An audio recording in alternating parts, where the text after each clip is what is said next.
Hello, welcome into the hot shop to everyone who's just joining in. So I can tell that you guys already know who's down on the floor, but I'll give a little overview of what we have going on, just kind of practice. So we have visiting artist Nancy Callan on the floor, and we are actually going to be working on one of those droplets, which we do have a couple of these on display in our galleries.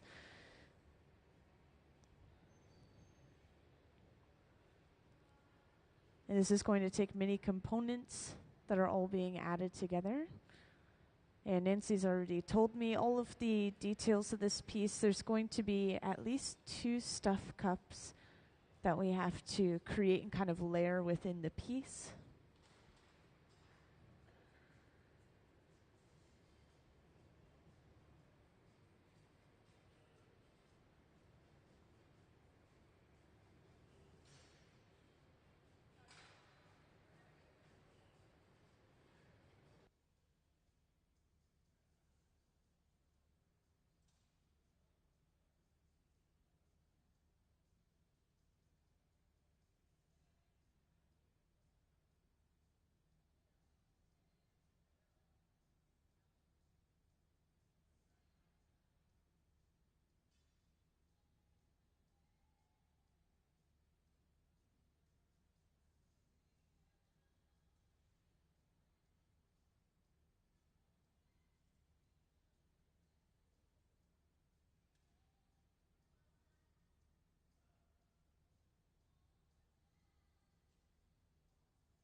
So I want to point out, this is the design on the surface of that piece you just showed me. If you're curious, these are short pieces of cane that we have cut up and placed on this tray.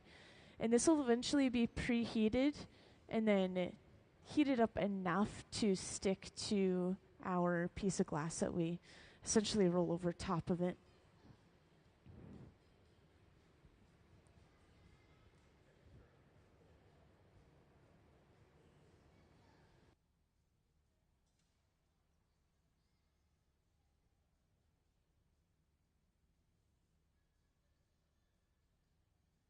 Yeah, so these pieces of glass are clear on the inside. They have a layer of white and then a layer of clear around that as well.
Okay, so we've finished some of the prep work for the weekend, and that has been set aside in this annealer in the front, meaning it will probably slowly cool down in there overnight. And we're getting started on the main piece next, which is going to be one of Nancy's water droplets, or just droplets in general. And this is going to, of course, as you heard, have grays and greens within it. Earlier, just before you guys came in, we had this tray up in the front with all these pieces of cane laid out, and we are also preheating that inside of this box up in the front. So eventually we'll pick that up on the outside.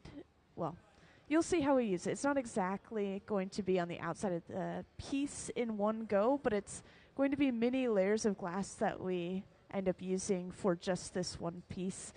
We'll be making something called a stuff cup or a color cup at least a couple of times to be able to get these different layers of colors and patterns within the piece.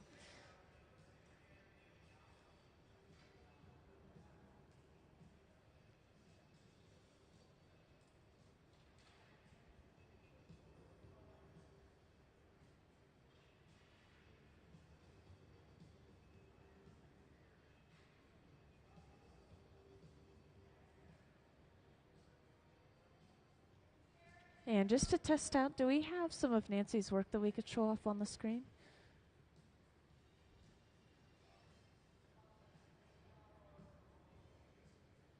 Yeah, it's just the morning, so I'm getting started on making sure we have everything for our overview together, so don't mind me.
It's crazy how many people are on the floor, I want to point out. It's just maybe a little bit unusual. Usually we would have maybe 4 to 6 people working at a single bench, and then one person would break off and go to a second bench. But we have every single hole lit up for every single bench today.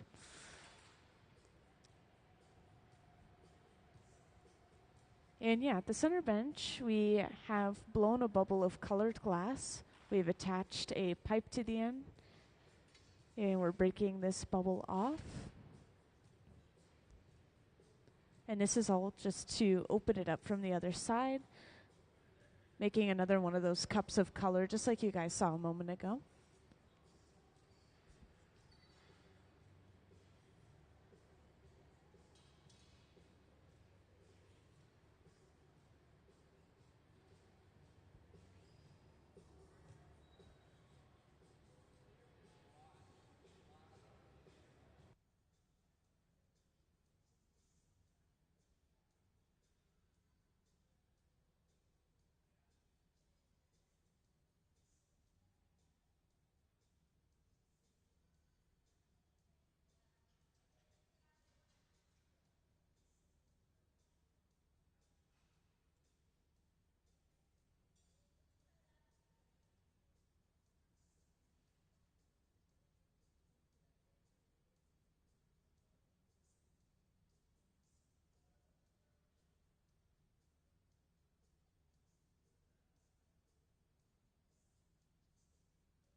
So once again, putting away one of these cups in the annealer. And these top-load annealers, by the way, we will usually, or not usually, sometimes place cups upright inside of them to be able to pick them up and use them again. That's why this top load is so helpful versus the ones that we load from the side, like the ones on the walls. Wouldn't be able to quite so easily pick something up or use it within that box. When we put it away in there, it's completely done. And at the center bench, Sarah has just brought over a large bubble of clear glass.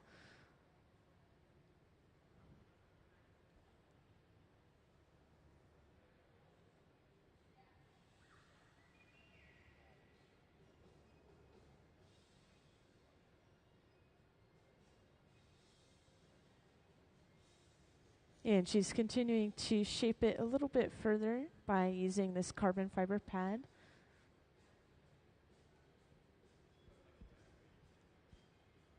And based off of a couple of things I'm seeing here, this is all clear glass. They're shaping it to be a very particular size. They're double checking with the calipers even. This is telling me that they'll probably be heating this up and stuffing it inside of a cup that they've already made.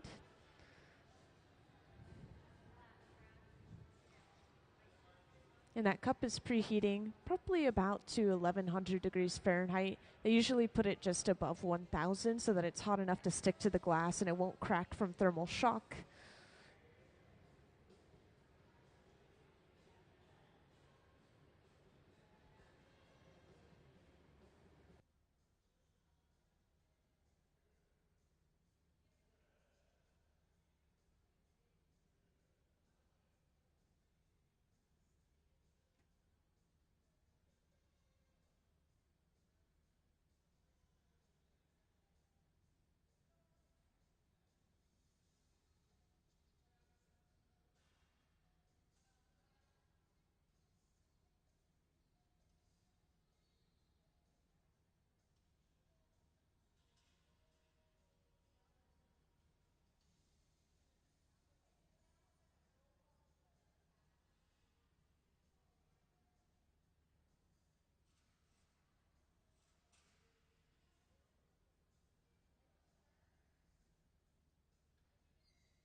So this is what they put inside of that box just before you guys came in earlier.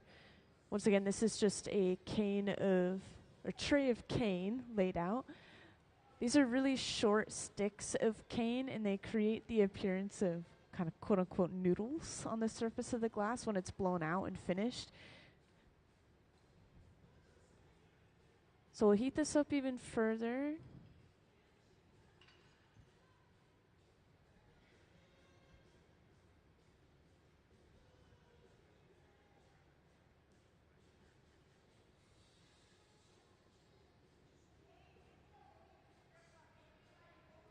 So it's actually looking like we'll roll that bubble over top of the cane to pick it up. This is something I haven't seen in a little while, so it'll be exciting to watch.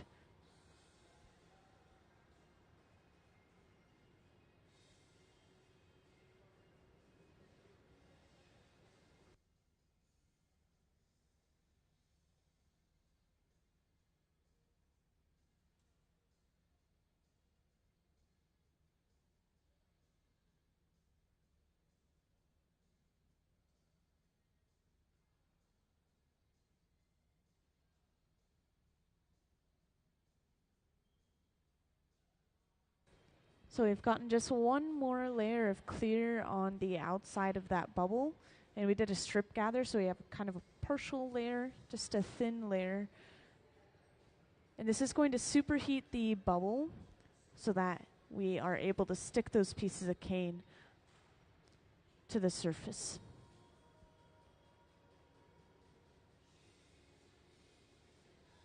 And Nancy's getting rid of any pieces that have chipped or popped off as they heated it up.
And to make sure this is heating evenly, we rotate our kiln shelf.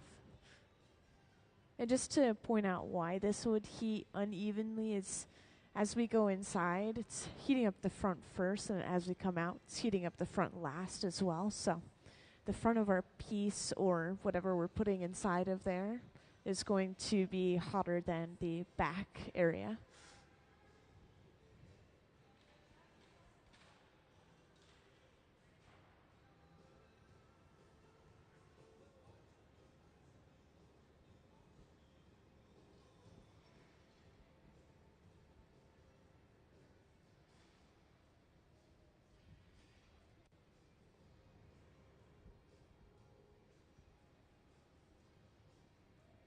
Yeah, you guys can sit wherever you want. I'd say those are really good seats, honestly. get front row seats to the show.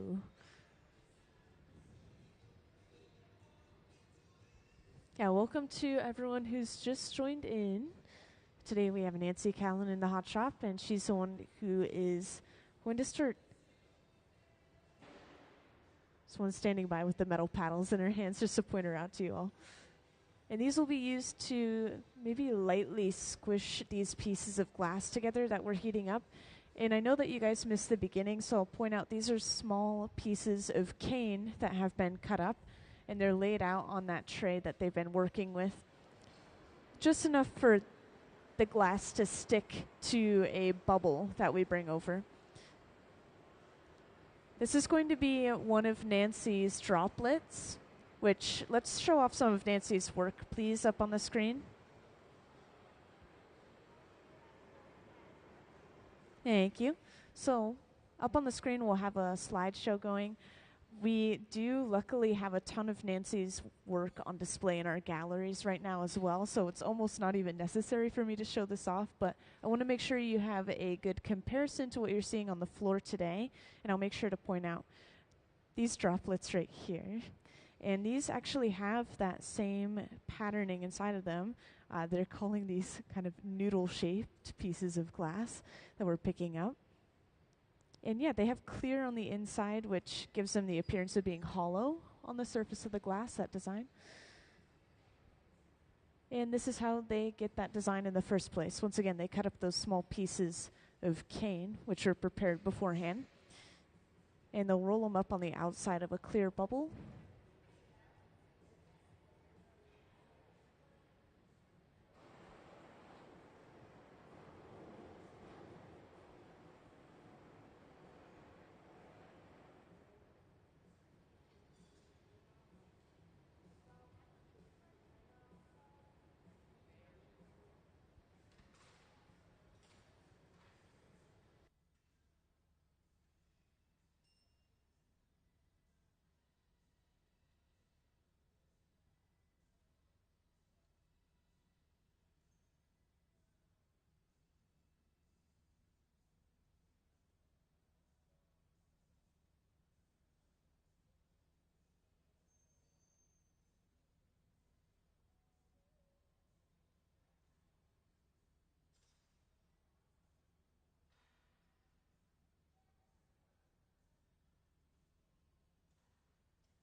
So it looks like we have everything ready.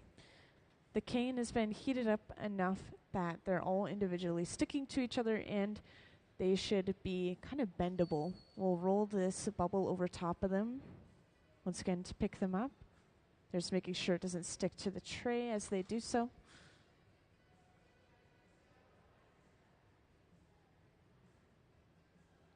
And there we go.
They're preheating a few more pieces to fill in some gaps that they have where the cane is going to close.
So we're heating up these individual pieces of cane and pushing them into those gaps. The tricky part is if they heat up the cane too much, then it's going to kind of deform and lose its shape. But if they don't heat it up enough and they grab it with those metal tweezers, the metal is going to suck that heat out and it's going to crack the glass. So they're keeping those pieces of cane warm using these smaller torches.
And I've just been told, by the way, that we actually do have some of Nancy's catalogs in the store, the Forces at Play catalog.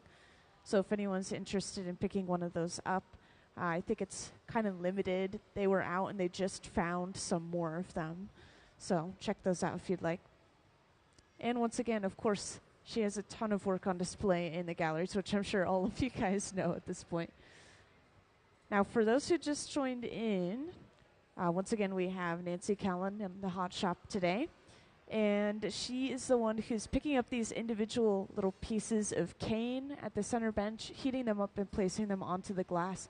Just before you guys came in, we had initially laid all of those cane out and rolled them on the outside of the bubble, but she's just kind of filling in some gaps right now. And eventually we'll move on to blowing this bubble out and actually shaping it into kind of this cup shape with a rounded bottom. And the final piece that we are making is going to be one of Nancy's drops, which I'm not sure if you guys have seen those yet. I'll be able to show off Nancy's work in just a moment. But yeah, kind of as it sounds, it's going to be shaped like a drop or a water droplet, and it's going to have lots of greens and grays inside of it. And to be able to get all these layers of colors and patterns, we have to physically layer different walls of glass on top of each other, essentially. So this is going to be the outer layer, and it's going to create all these little noodle shapes across the surface of the glass. It's the best way to describe it.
Yeah, so these ladders laid out, we'll usually use them for pulling cane, which I'm not sure if everyone in the audience knows what cane is.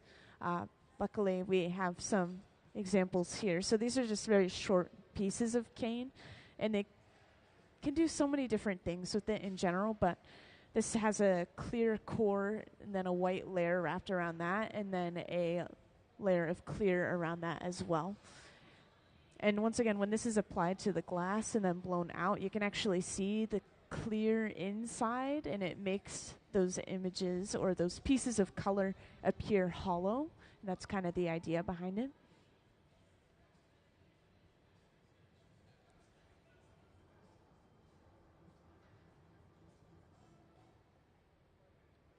Yeah, I know a lot of new people just joined in, so I want to give another introduction and talk about what we have going on. And let's show off some of Nancy's work while we're at it.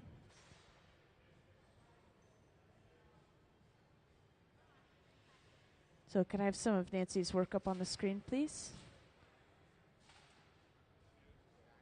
Thank you.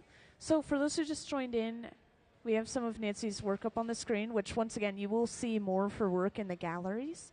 But Nancy is going to be making another one of her droplets. I'll make sure to point some of these out. We have an image of 3 of them kind of lined up within this slideshow. And yeah, she is inspired by the natural world, so she translates natural phenomena into the glass to satisfy that sense of curiosity. And she uses a lot of Venetian techniques, which are taking place in the lines that you see in the glass and just all that patterning and color in general.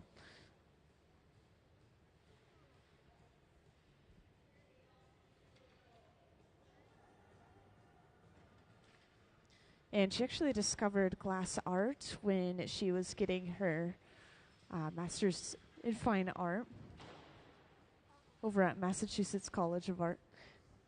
And she started working on Lino Tagliopietro's glassblowing team in 1996. She did that for 19 years before kind of working on her own art. And just to reference Lino, if you haven't heard of him, we actually have a ton of his work up behind the hot shop on that kind of balcony. And most importantly, Nancy is inspiring and mentoring the next generation of glass artists as an LGBTQ woman, kind of representing.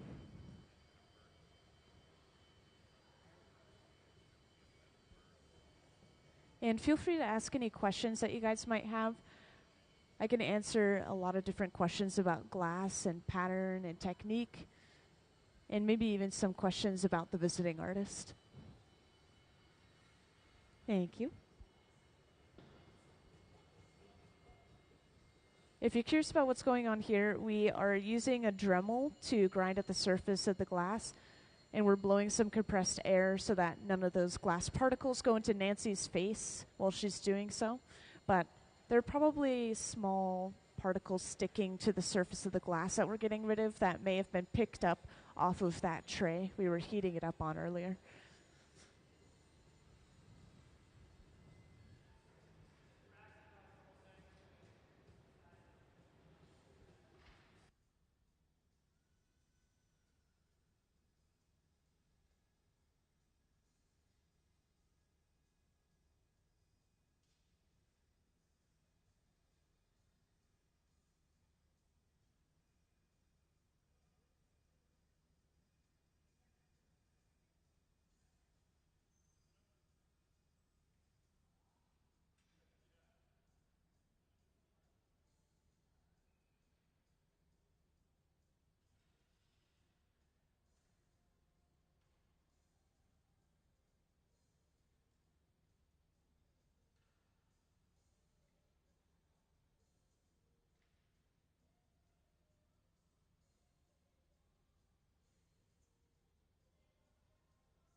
Yeah, so just to point out, over on the left bench, we're preparing that cane right now that's going to be pulled across these ladders.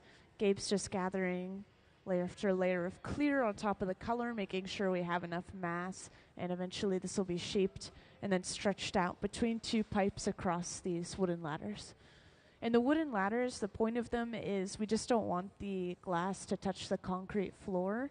Otherwise, it'll start to crack and break from thermal shock. This is just insulating enough, just making sure it doesn't touch a cold material.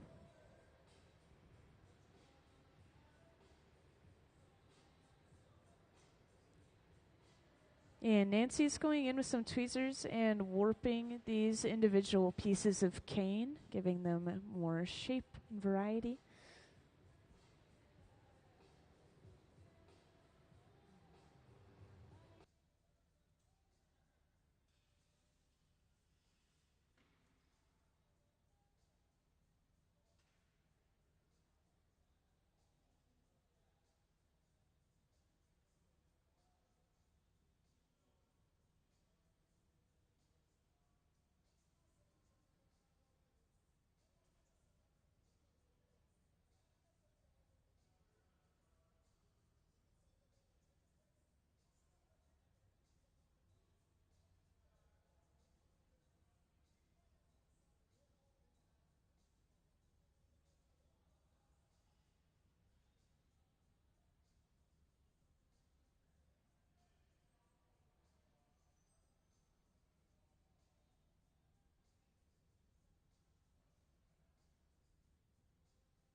So, if anyone else noticed this, I just got a question about it. Sometimes we'll spray water into the furnace, and once again, this is just filled with molten glass, which I believe most of you already know. It's sitting at about 2100 degrees Fahrenheit. The glass is about the texture of honey, but the reason we spray water is to break air bubbles that have risen to the surface of the glass, and hopefully this will break them, and we won't be getting them in our next layer of clear. Yeah, this can happen because the glass kind of naturally drips off the end as we are gathering, and it folds on top of itself as it falls down, which can trap air bubbles.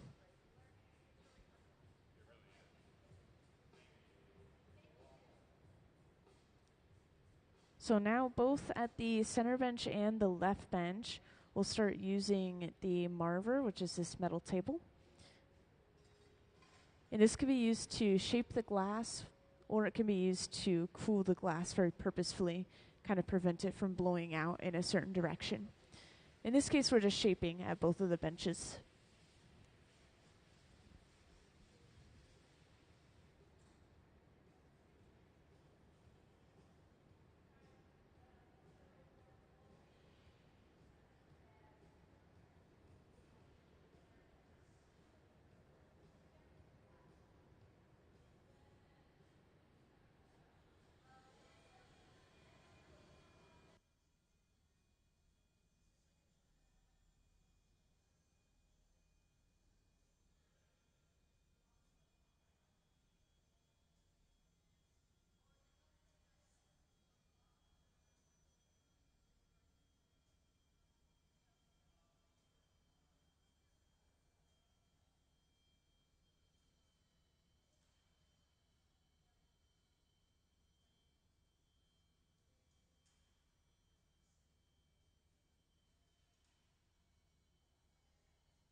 Ooh, and this is exciting. Over on the left, it looks like we're just about to pull that cane. So this has been shaped into more so a cylinder shape before being attached to that second pipe. And this will now be stretched out across these ladders. And the goal is to heat this in such a way that it's heated evenly all throughout. So when they actually do stretch it out, they don't have thick and thin sections.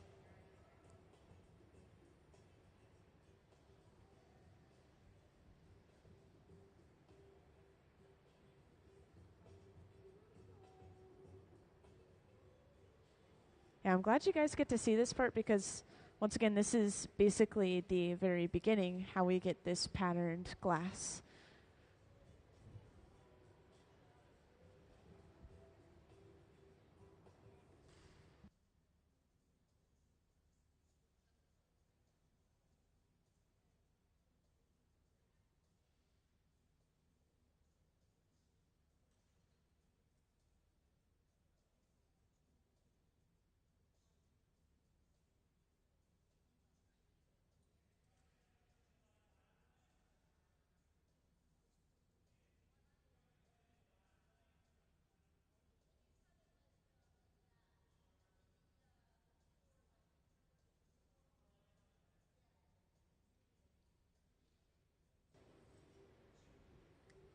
So after letting this cool for a moment, they use some tweezers to shock the glass and pop it off of those pipes.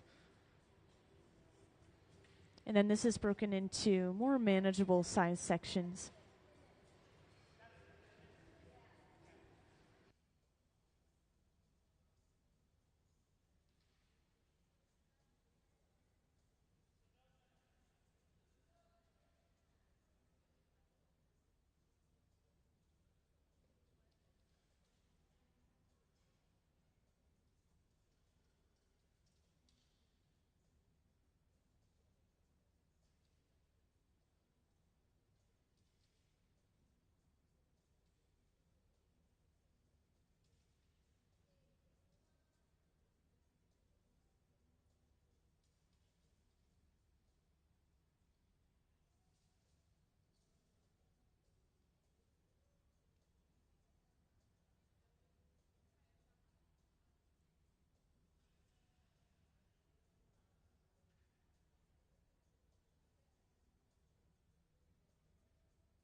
And we've heated this glass up at the center bench enough to start working with it again.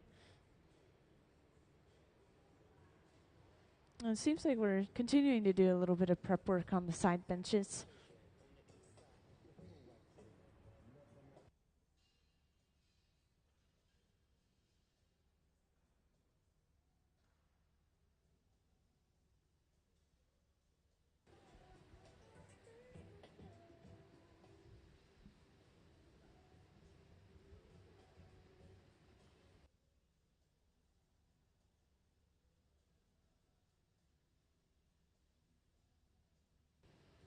And welcome to those who just joined in. Today we have Nancy Callan in the hot shop. And I want to point out, before I move on too far, that I do have closed captioning on the screen. It's going to be kind of loud, kind of echoey at certain points throughout the day, so this should help out a little bit. But if you don't know who Nancy Callan is, she is an artist who is going to be and is continuing to inspire and mentor the next generation of glass artists.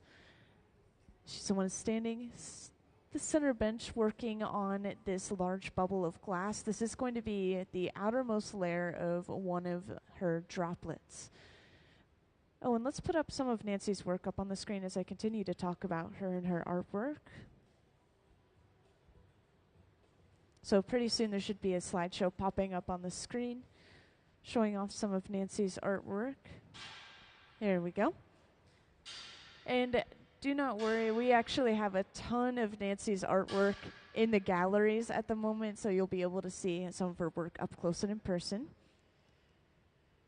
Oh, and speaking of, we actually have a catalog of hers, her Forces at Play catalog.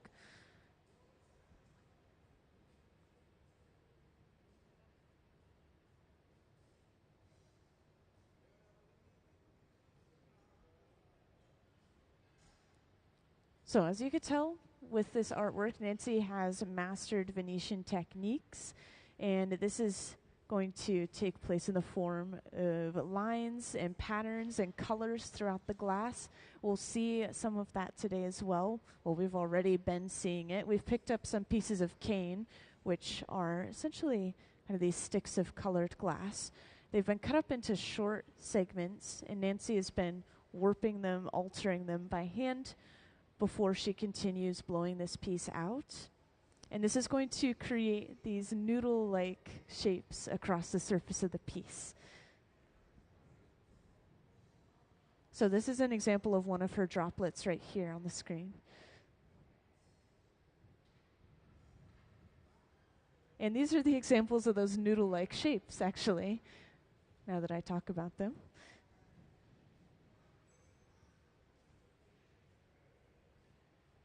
So Nancy is inspired by the natural world, and this will take place in a lot of her work. You're seeing droplets, you're seeing clouds, and she translates those natural phenomena into the glass to satisfy her sense of curiosity.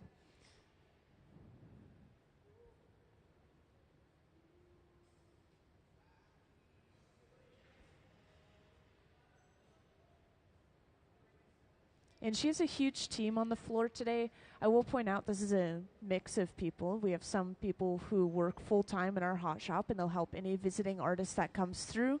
But Nancy has also brought in some help of her own for today, which is why we see such a large team today. This is a little bit unusual, but these are huge, complicated pieces of glass. So we actually do need a lot of people.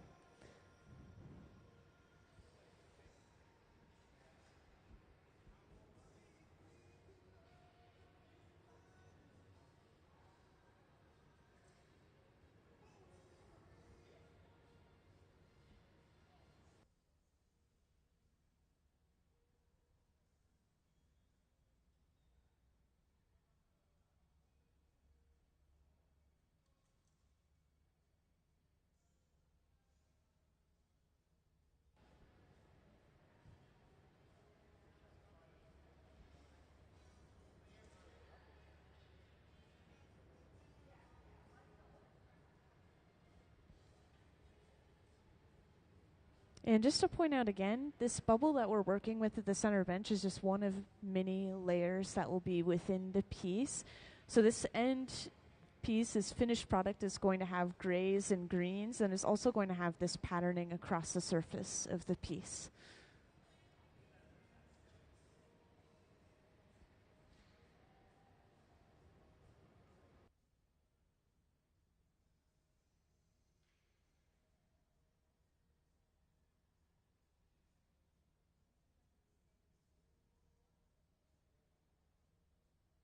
So just before you guys came in, we pulled some pieces of cane, which we have on the floor right here. And yeah, that's kind of the very beginning of the process. We then can cut those up into smaller pieces and use them for designs within our glass. But yeah, the reason we use the wooden ladders, we just don't want the glass to touch the cold concrete when it's freshly pulled out. Otherwise, it can crack in certain sections.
So we'll actually end up completely cutting the end of this glass off.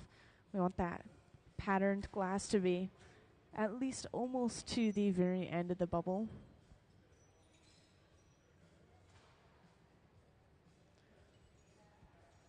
And we haven't seen this a ton yet today, but we're using these wooden paddles mostly just to shield Nancy's arm and hand from the heat that's radiating off of the piece itself. And this is especially more important the more glass we work with.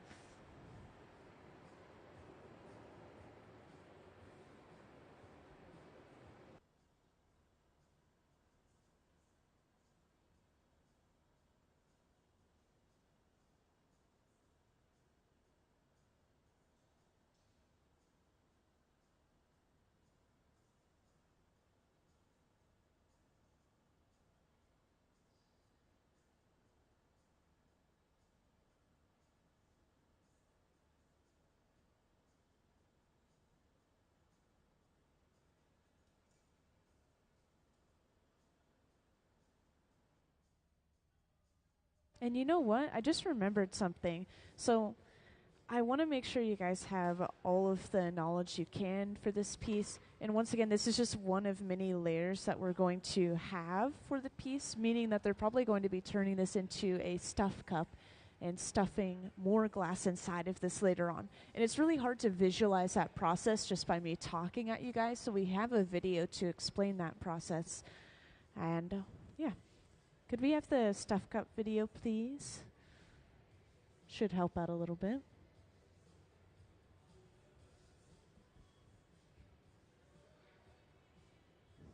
Sometimes it takes a minute, but it'll pop up on the screen eventually.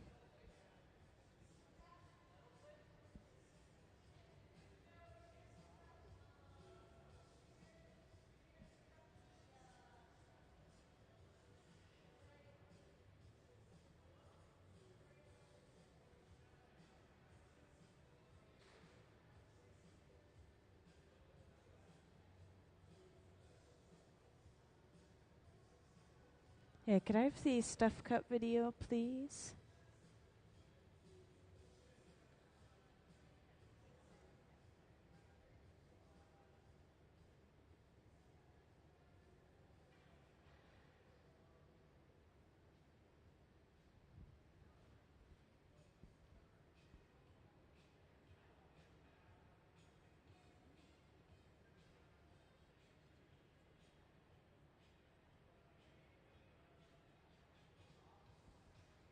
Maybe I'll have to wait for a little bit. I'll let you know when it is up on the screen later on.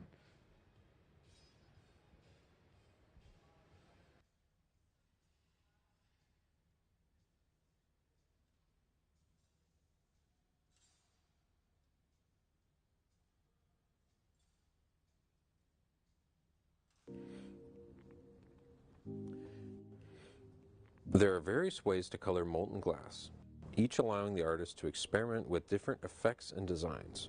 One way is to create a color cup. Color cups are used to push a design to the edges of the glasswork, creating a jewel-like, opaque, or textured finish. Artists can create color cups in advance as raw materials or break off a fresh cup for use. Once heated to about 1,000 degrees, a cup is stuffed or encased around a clear glass bubble. Color cups can be layered, heated, and shaped to create unique designs and patterns in the final piece of glasswork.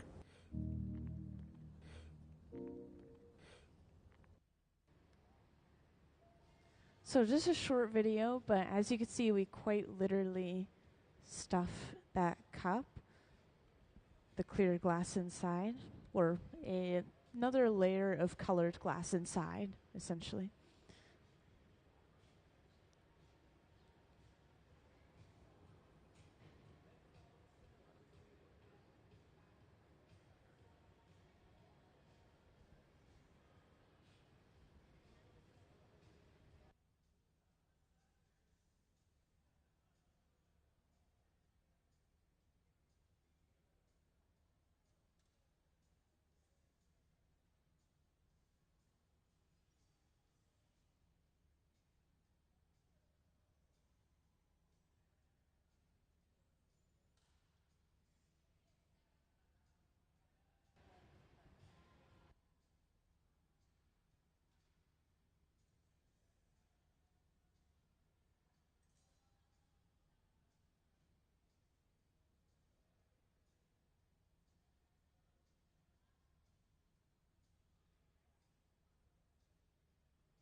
So over on the right bench, a collar of clear glass has been created around the end of a blowpipe.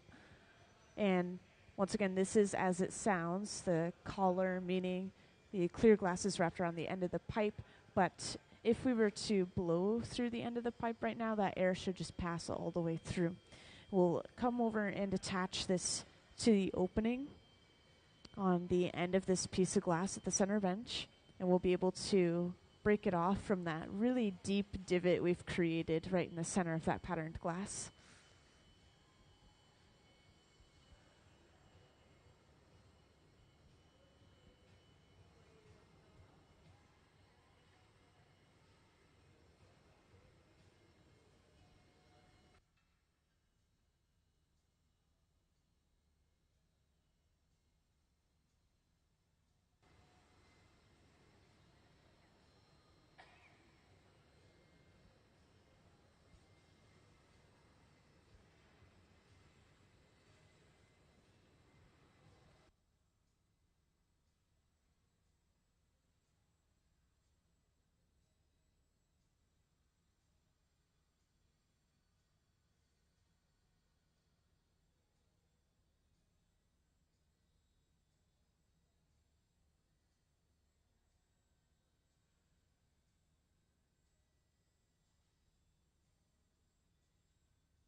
So we've just brought that pipe over and attached that to the opening. And after letting that cool for just a sec, they squeeze down hard in that divot and then tap the pipe to pop it off. The idea every time is basically just to cause enough thermal shock to kind of crack that connection. And then when we tap the pipe, it sends a vibration to those cracks and pops the piece off. Usually this is done with some water, which you'll see later on. That's going to crack a lot faster. And for those who just joined in, I see a few new faces here and there. We have visiting artist Nancy Callan in the hot shop. She's the one who's been working at the center bench. Everyone else is acting as assistants today. So we have a huge team on the floor. We're going to see some really big pieces of art made. And I want to point out this droplet you're seeing on the screen now. So this is the shape that we're going for. And these little noodle-like shapes, this is already on the surface of the glass that we have at the center bench. That's what we've been working on so far for the first hour of the day.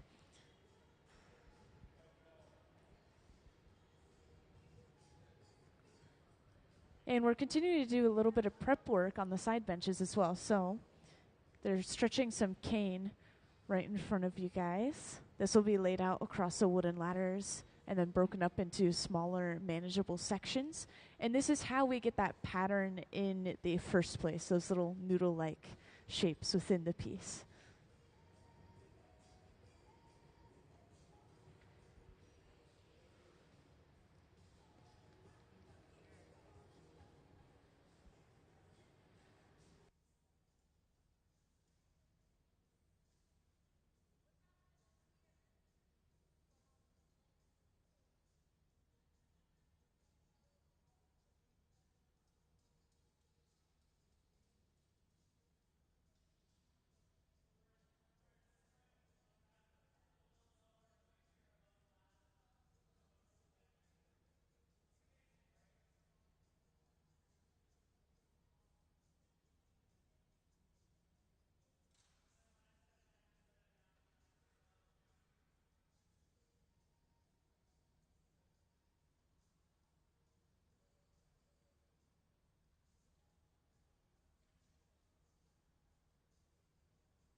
Yeah, you can see how easy it is to break the glass off of the pipe. All they have to do is touch it with the cold metal tweezers, and then it just cracks right off. And that's why we're laying it across those wooden ladders. We don't want it to touch the cold concrete, which could break it into even more sections kind of uncontrollably. And it looks like we're picking up another piece of glass, a lot going on all at once. This box in the front, we've been using it throughout the day to preheat pieces of glass up to about 1,000 degrees Fahrenheit, probably closer to 1,100 degrees Fahrenheit, before we pick it up and heat it further.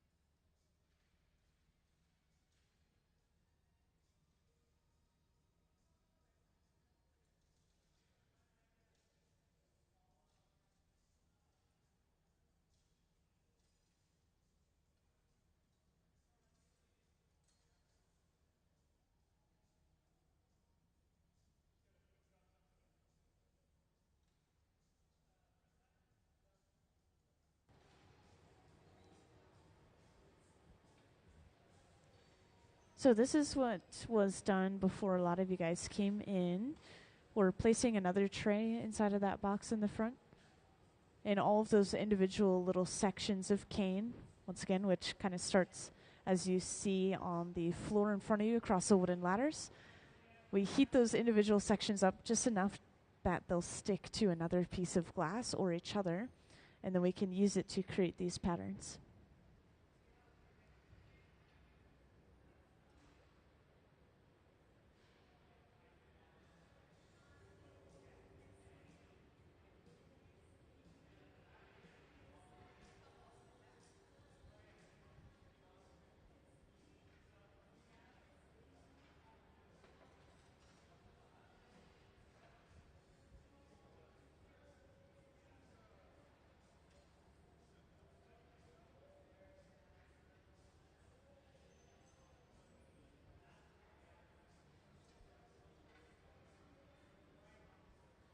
So at the center bench, Nancy has created yet another collar of clear glass around this blowpipe right here.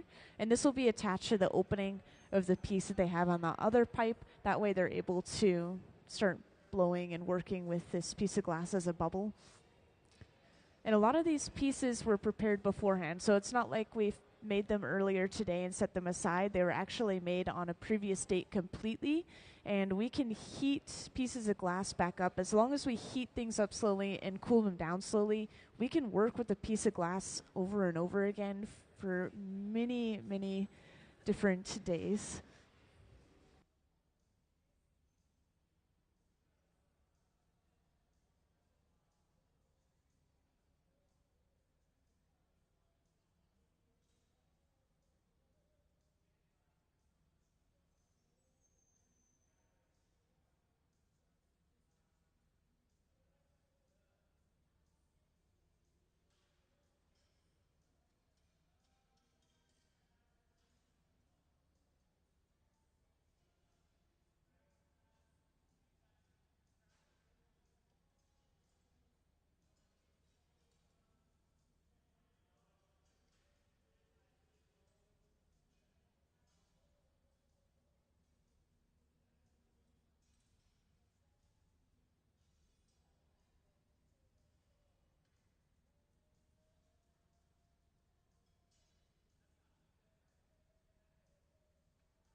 If anyone's curious, there's a pipe cooler kind of hiding behind that box. I know a lot of you guys can't see it. It's just a trough of water that we'll set the pipe into. So we're just using that for a second to cool the pipe.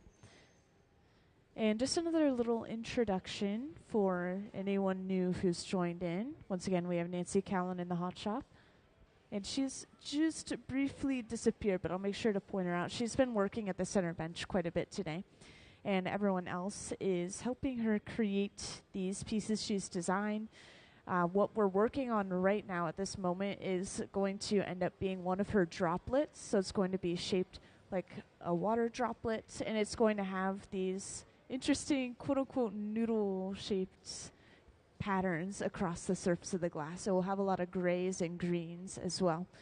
And because we want multiple colors and we want a pattern as well, we have to layer these pieces of glass in a way. So we'll probably be turning some of these into cups of glass and then stuffing another bubble of glass inside of the cup to pick it up.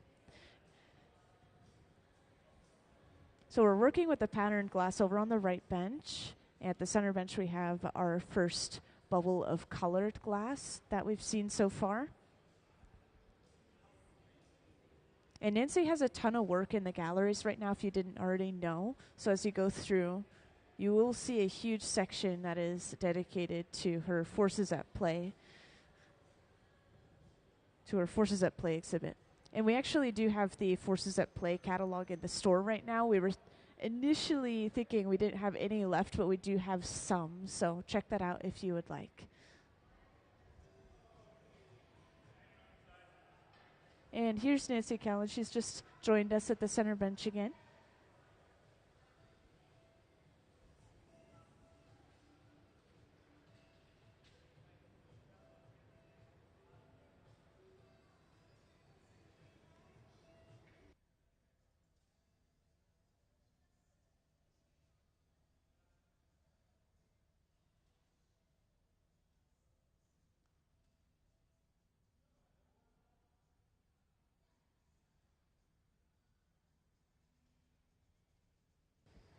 Yeah, and just a little reminder, feel free to ask any questions that you might have, whether it's about the visiting artists or about glass or the hot shop in general.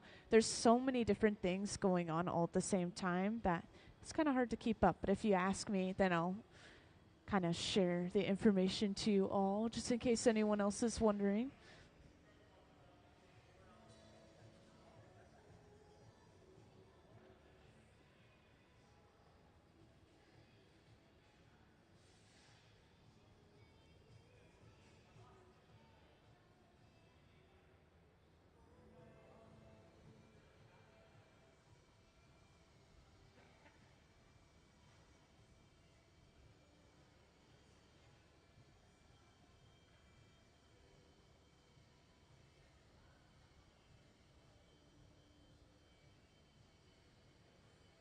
So at the center bench, Nancy is using a carbon fiber pad to make this opening smaller and smaller at the end.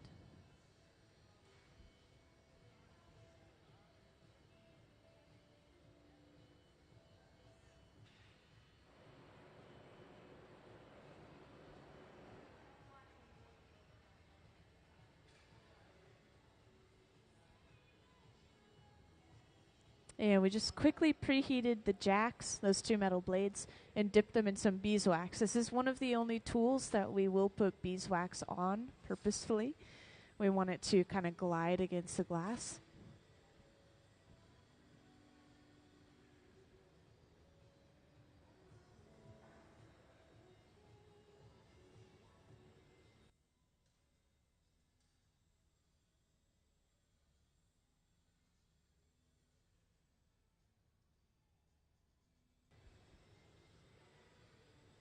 And we're using the jacks to completely cut this small end section off, which is completely closing off the end of the bubble at the same time.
And again, we're using the pipe cooler.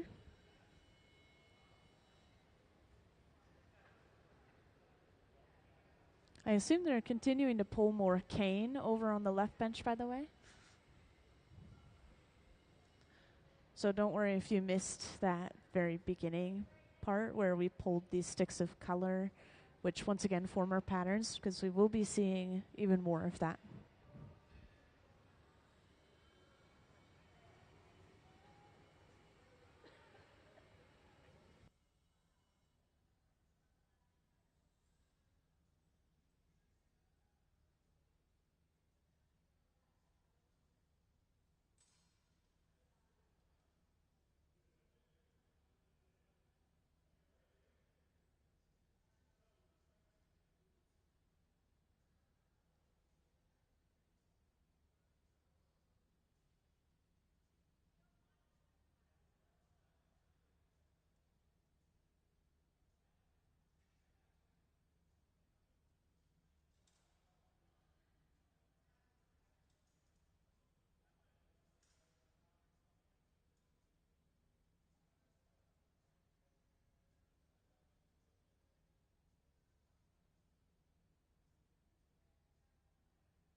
So once again, we saw this earlier, but we spray the surface of the glass, hopefully breaking any air bubbles that have risen to the surface. And we are seeing them use this small kind of handheld bright blue torch off and on. And I'll point out, this is the hottest item we'll use in the hot shop, unless we add different attachments, but it gets up to about 5,000 degrees Fahrenheit. And that might not sound impressive on its own, but if I compare it to the molten glass itself, when it's a texture of honey, can flow like honey or lava, that's at 2,100 degrees Fahrenheit. So it's over double the heat of the molten glass itself. It's just really impressive. So we use it to apply heat to just a very small section at a time. It's really helpful for sculpting or doing small scale work. We don't want to alter any other section. And that patterned bubble that we were working on over on the right bench, we're gathering a layer of clear over that right now, by the way. And this is mostly to build up some mass, but we also usually don't want the textured or colored glass on the surface of the piece.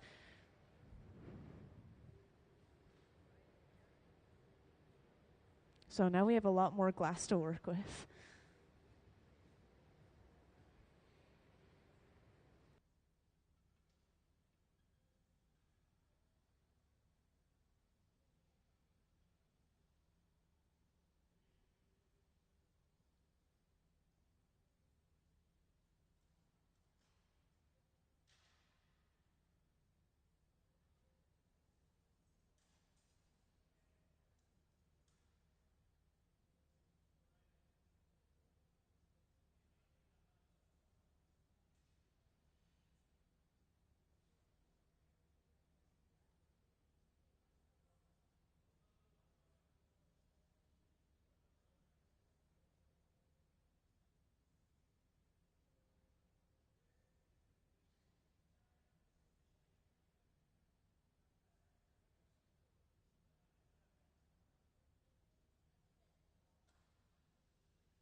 Yeah, for those who just came in, we're seeing work done on every single bench right now, but eventually the piece of the center bench and the right bench are going to come together. And then, of course, we're doing a little bit of prep work at the same time over on the left. We're continuously pulling some cane, which is very satisfying. I like to compare glass and candy quite a bit, so I use a lot of analogies like honey and taffy. And this is a pretty similar to taffy pulling, in my opinion. Very satisfying.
So over on the left, That solid glass has been prepared enough that they're able to attach it to a second pipe. And this has been heated in a very specific way so that it stretches out evenly.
And out of this box in the front, we've just pulled out another tray of cane. This will be heated up further so that we can actually stick it to the bubble that we've been working on.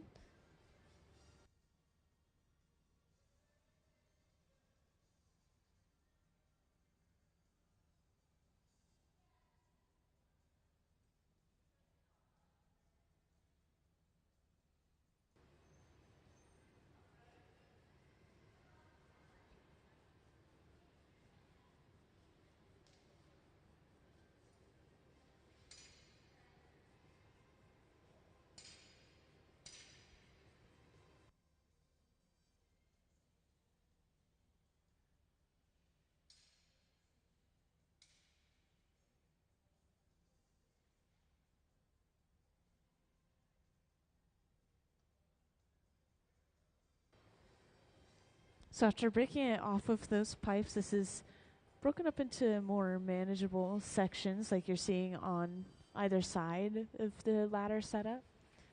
And eventually this can be broken to even smaller sections, which they've been using to create our designs.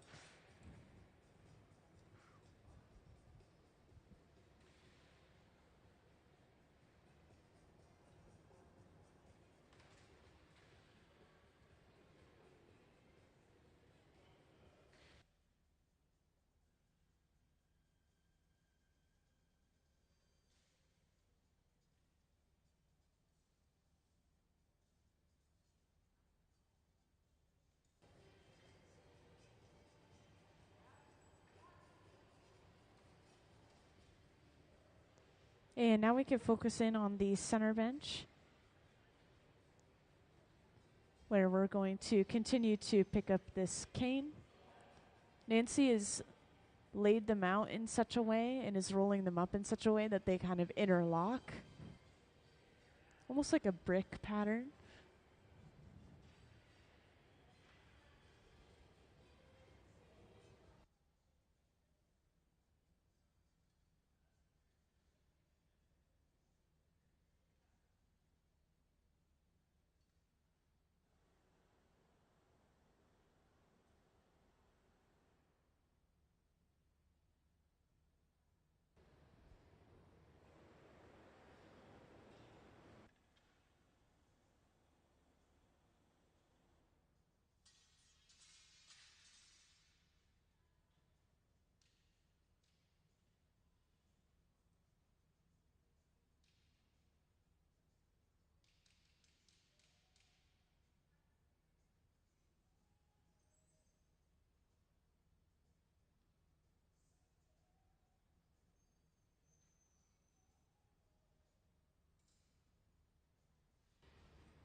Oh, and another exciting moment over on the right bench. They've blown out this bubble of pattern, quite a bit, and they've created a jack line, which will be breaking this entire bubble off from in just a moment after they've attached this secondary pipe.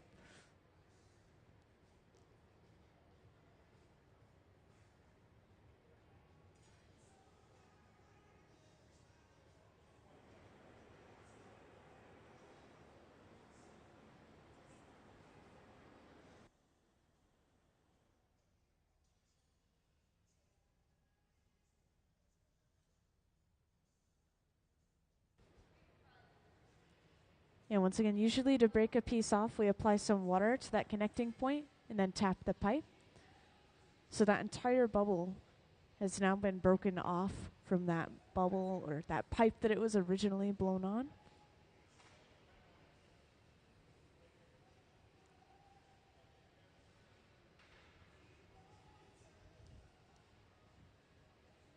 And to finish this last row of cane at the center bench, Nancy's using that same torch as earlier and is going to hand place these last pieces.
So just like that, we now have all of those little pieces of cane interlocking across the surface of this bubble.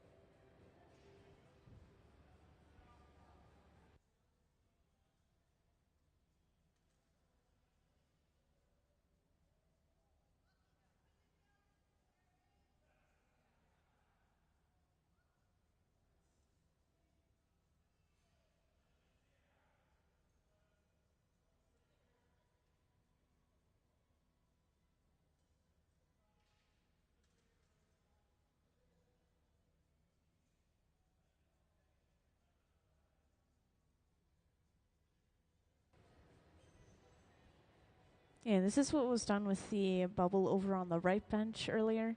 The same exact process. We picked up the cane, and then they started to heat them up and warp them individually to create some natural bending in them and just further alter the pattern in general.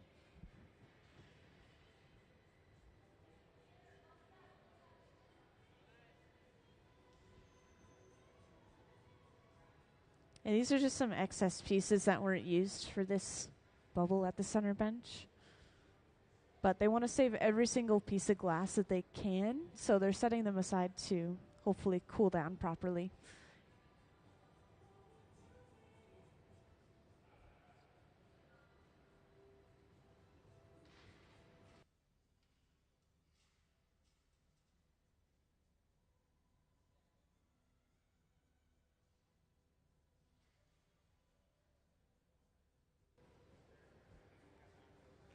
Luckily, it's not a huge deal, but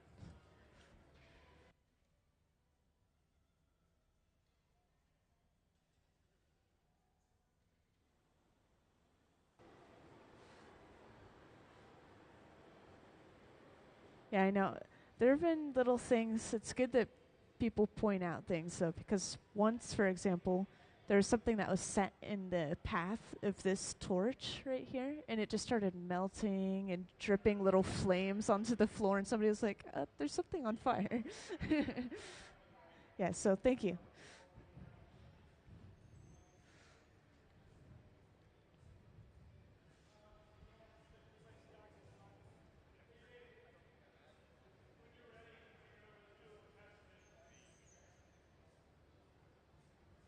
Wow, we have fully opened up that cup over on the right bench. Just about. And I'm assuming eventually this will be broken off and set inside of the box in the front, upright. I could be wrong. Maybe it's prep work for another day, but I believe we will set it inside of there so that we can eventually pick it up and use it later on.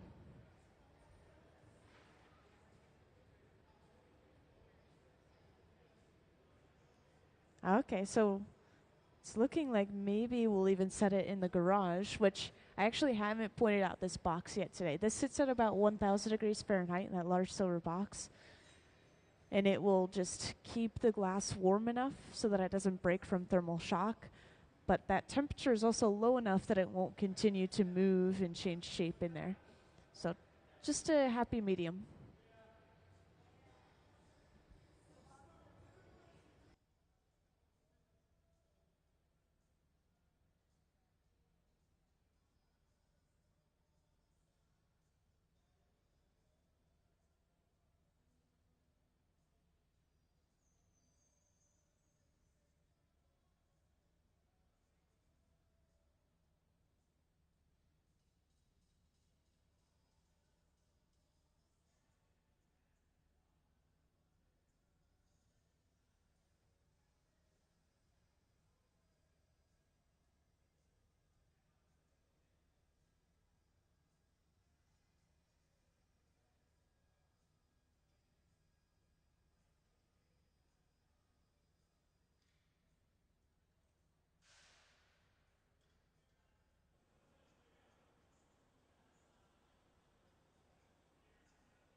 Yeah, so this box is the garage, and it just keeps things warm at about 1,000 degrees Fahrenheit.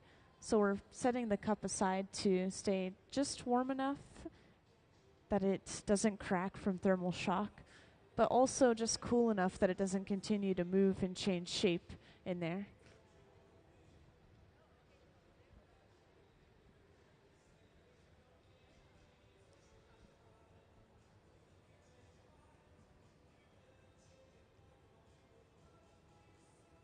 And this is a pretty large piece of glass. You can't see from where you're sitting, but they've actually added a clamp onto the pipe to make sure that it doesn't fall forward in there. And now they could focus on the other parts of the piece. They can kind of just let that sit in there for the time being. Looks like they're getting ready to pick up another piece of glass out of this box in the front. Once again, this is a top-load annealer, and it is probably preheating up to about 1,100 degrees Fahrenheit.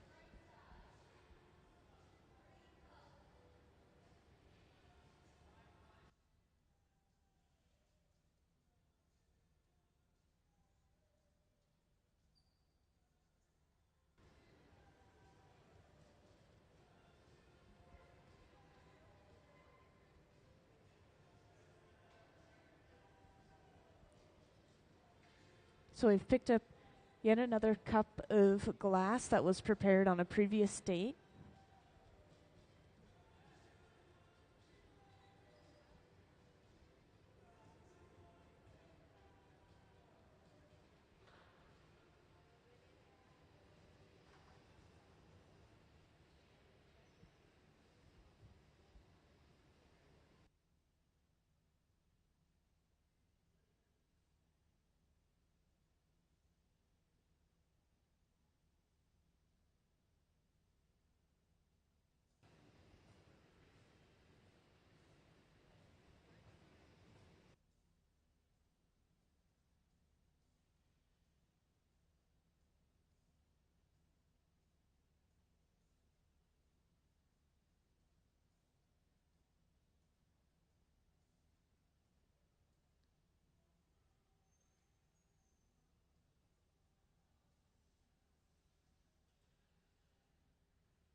And welcome to everyone who just joined us in the hot shop.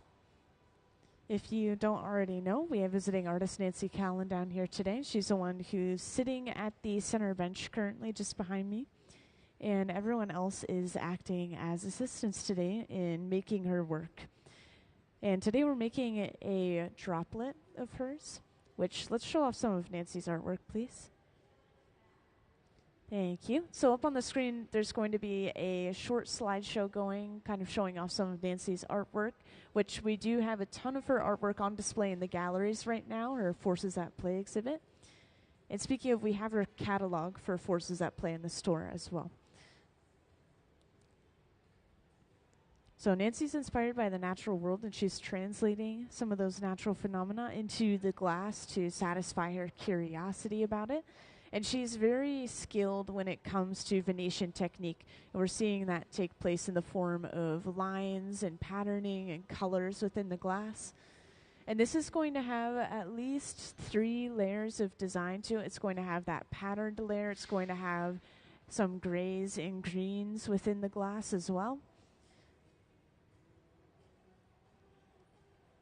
And the left bench has been pulling cane all day, which this is how we're getting the patterning for this piece in particular. We're using short pieces of cane, which are essentially these sticks of colored glass.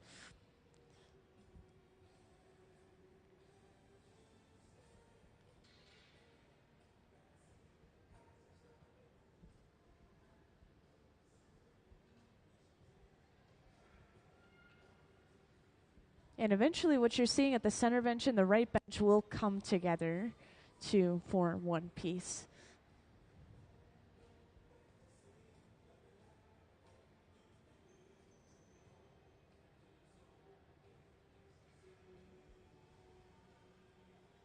And yeah, it's just kind of a general overview of what we have going on the hot shop floor. But if you have any questions, whether it's about the visiting artists or about the glass or the hot shop, feel free to just grab my attention, maybe by raising your hand so I see you and I can answer any questions you have.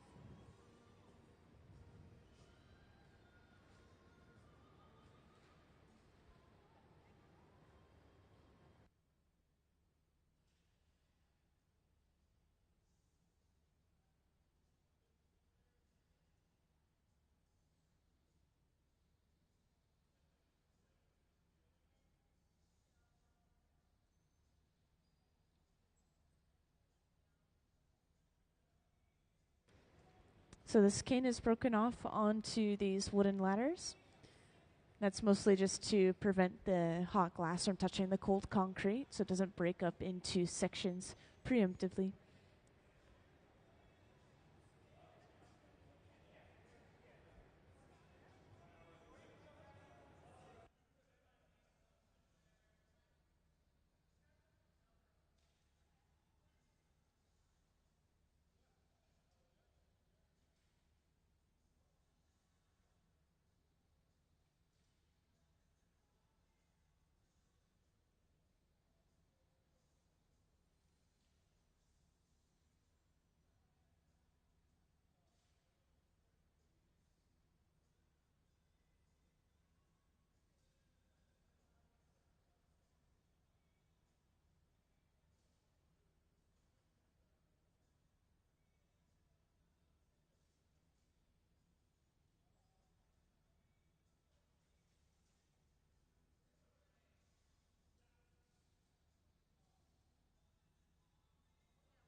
So we've just gathered up a layer of clear over top of the bubble that we were working on at the center bench.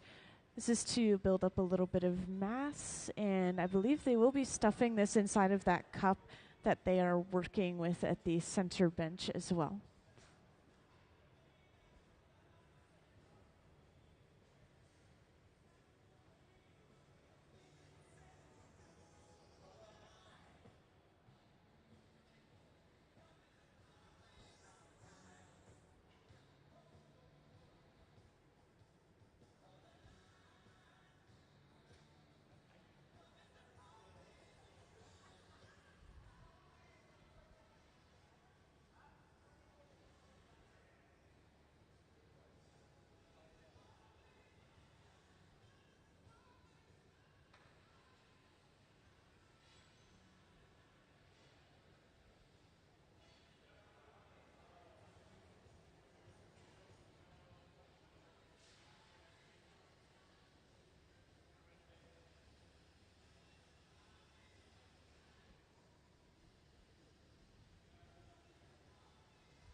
So in order to get enough height to stuff this bubble inside of the cup, Nancy's going to be standing on the marver.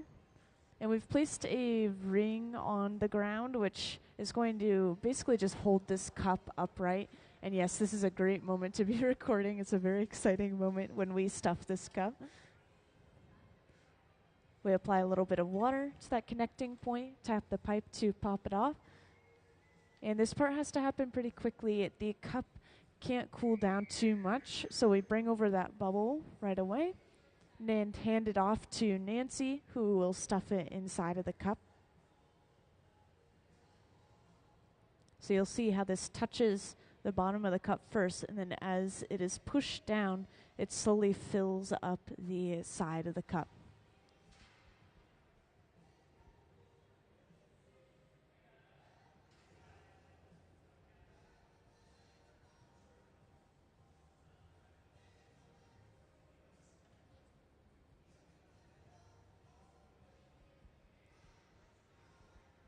So now we have joined those two pieces of glass together.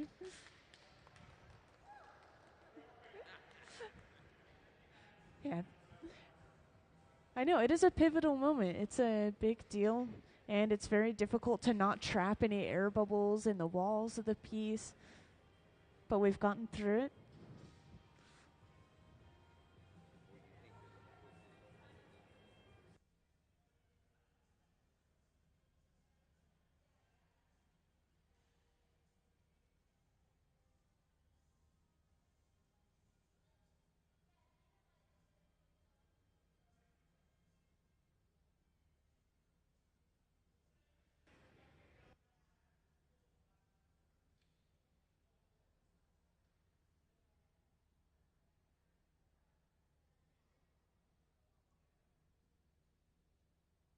Yeah, so just as a little reminder, once again, we had that layer of color, and then we had the layer of cane, which is our pattern, and then we just added a cup of color around that.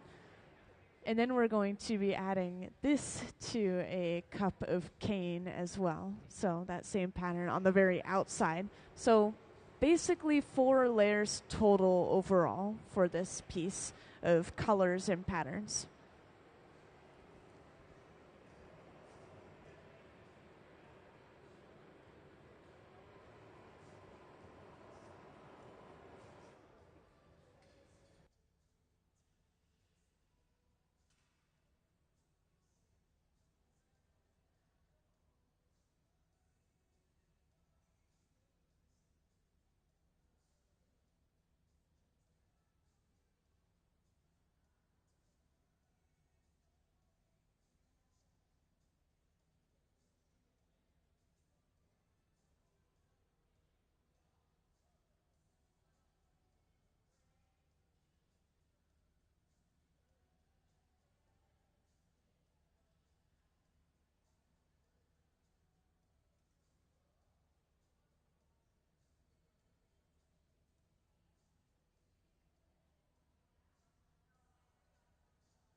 And welcome to everyone just joining us in the hot shop. Once again, we have visiting artist Nancy Callan. She's someone who's sitting at the center bench at this moment. And we're going to be making one of her droplets, which let's show off some of her work on the screen briefly, please. Thank you. So on the screen, you'll see a slideshow going by. I'll make sure to point out some of those droplets and the patterns that we're seeing within the glass right now. But we do have a ton of Nancy's work on display in the galleries at the moment. So when you go through, you will see these up close and in person. And the glass that you see in the galleries, this is the Forces at Play exhibit, and we do have some of the catalogs for sale in the Museum of Glass store. So if you'd like to purchase one of those, then head over to that area at some point. And I didn't get to quite show off any of the droplets yet. It didn't show up in the slideshow for some reason, but they're basically, of course, the shape of a water droplet. They have the nice sharp tail at the top. And they're a little bit squat, more so than one might imagine, kind of like this one right here. And if I'm remembering correctly, the next slide is going to show off the patterning that we'll see in this glass. Yeah, this one right here, which has been described as noodles or noodle-like. Thank you. So we've gone through the process of pushing that cup all the way against the bubble by rolling it on the marver.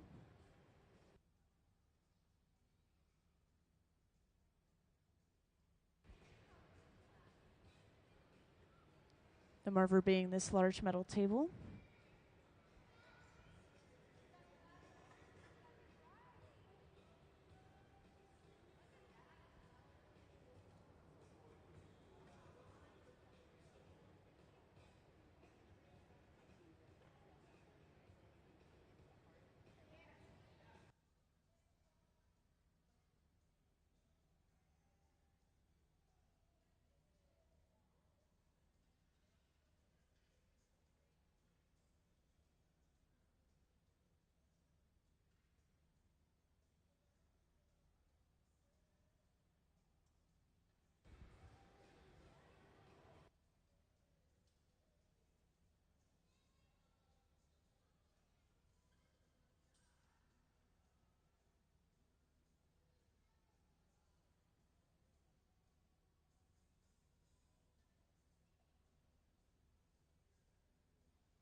So at the center bench, Nancy is able to continue shaping this glass after reheating it using this pad, which is actually carbon fiber, maybe filled with newspaper as kind of padding. And usually we will just use folded up newspaper to kind of shape the glass. And this is as close as we can get to using our hands to shape the glass.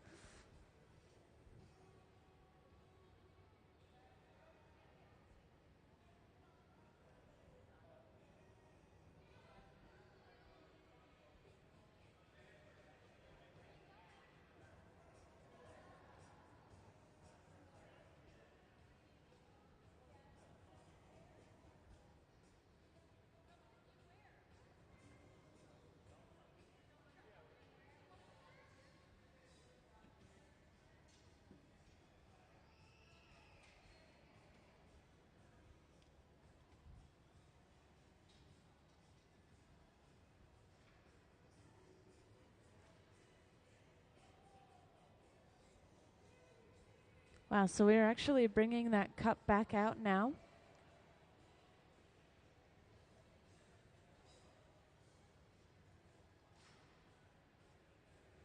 So we'll just keep this warm on the end of the pipe. At the same time, we'll probably be gathering another layer of clear over top of that bubble we were just working with at the center bench, and eventually stuff it inside of this cup as well to pick up this fresh new layer of patterns.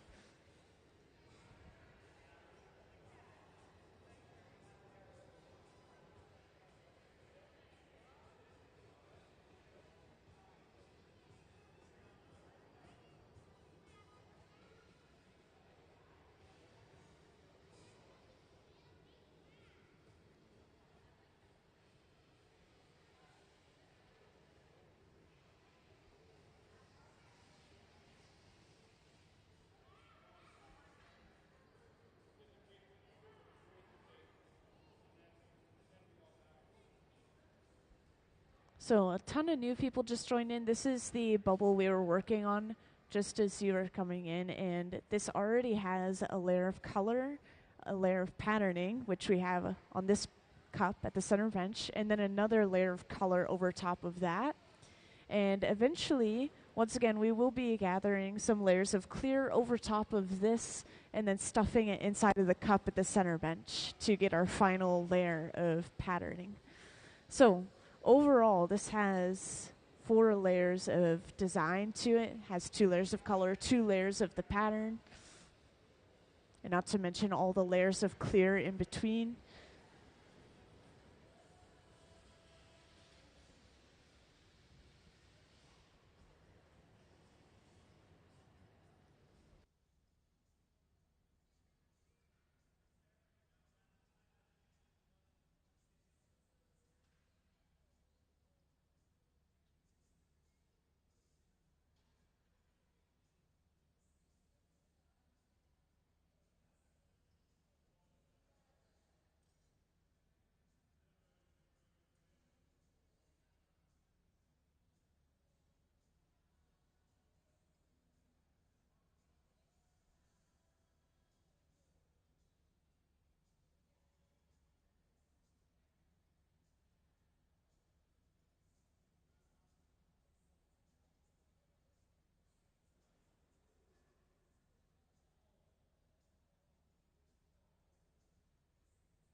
And up on the screen, we have a good view of the right bench where Nancy is continuing to shape this bubble.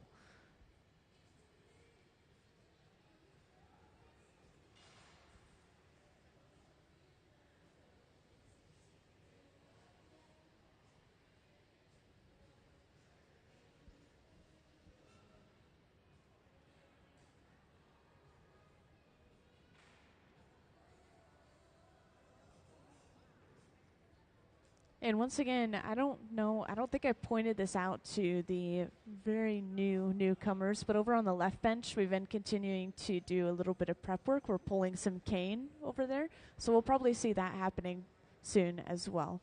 And it's pulled across these wooden ladders and then cut up into sections like you're seeing on some of the wooden ladders themselves.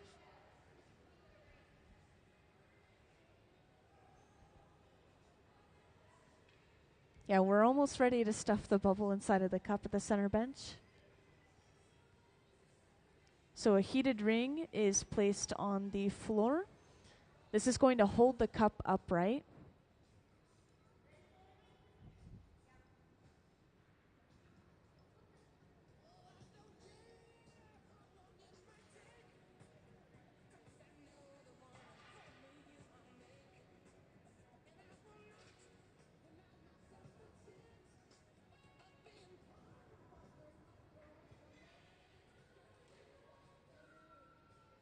And to be able to stuff this properly inside of the cup, we need quite a bit of height. So Nancy's standing on top of the table. That bubble will be passed off to her. And as she hangs there in the air, this is stretching the bubble out, making sure it doesn't tag the walls as it goes in. And then as she pushes down and blows inside of the bubble, this is slowly filling the cup up all the way. And we should have a little bit of a view of this on the screen. It's kind of hard. There's so many people on the floor.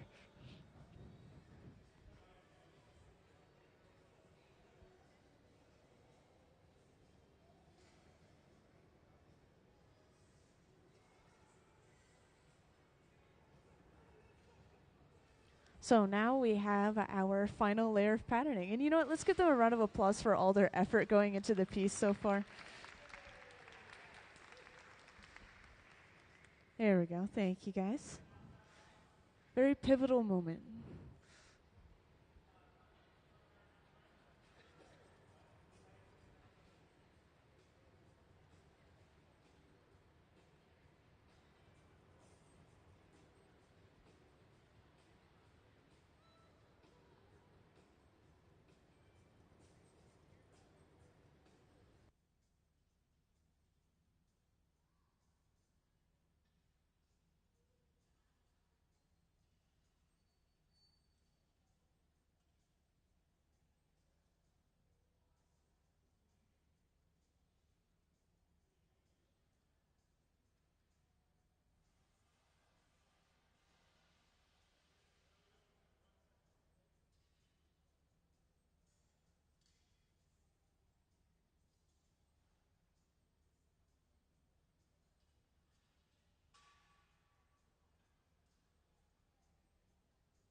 So just like last time, we're going to heat up kind of this overhang where the cup isn't quite touched down onto the bubble.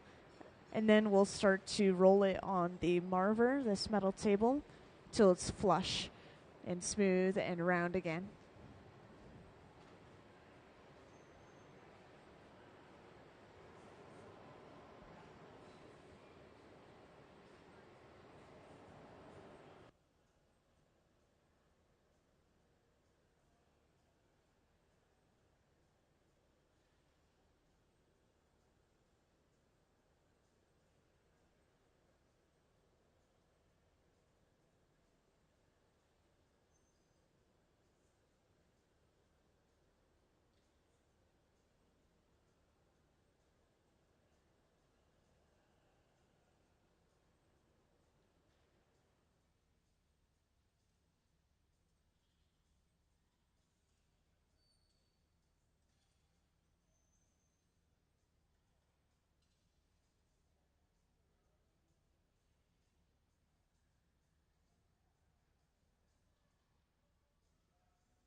Yeah, so it is quite hot in the hot shop, which is why most of the artists are wearing t-shirts and shorts, but there's so much radiant heat coming off of a piece of glass this large that Nancy's actually putting on long sleeves and some protection maybe to keep her hair out of her eyes and dressing up a little bit more.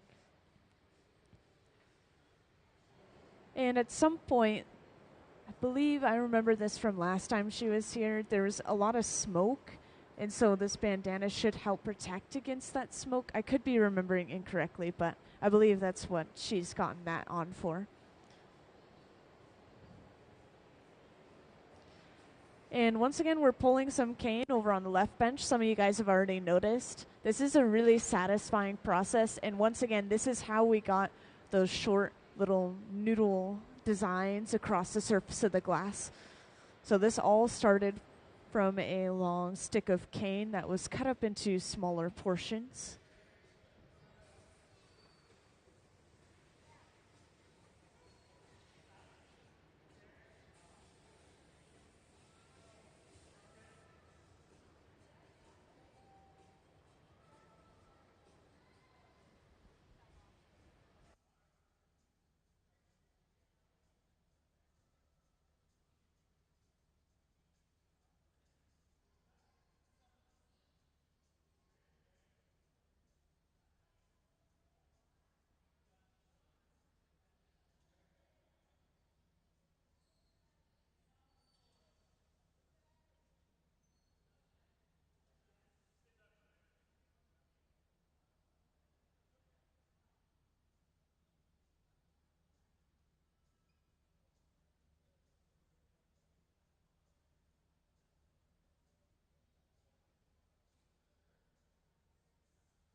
And I'm not sure how many new people have joined in while we were going through all of those exciting moments. So I just want to quickly reintroduce that we have Nancy Callan in the hot shop today. She's our visiting artist.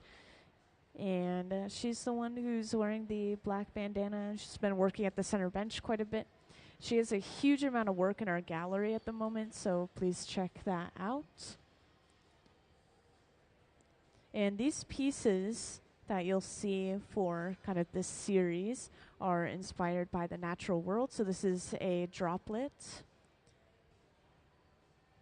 And she will translate natural phenomena into the glass to satisfy that sense of curiosity that she has.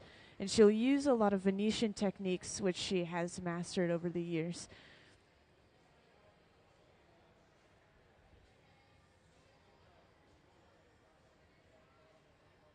And this is taking place in the form of lines and patterns and color within the glass. So for this piece in particular, we're using a lot of cane, which are these sticks of colored glass, which you just saw us pull some.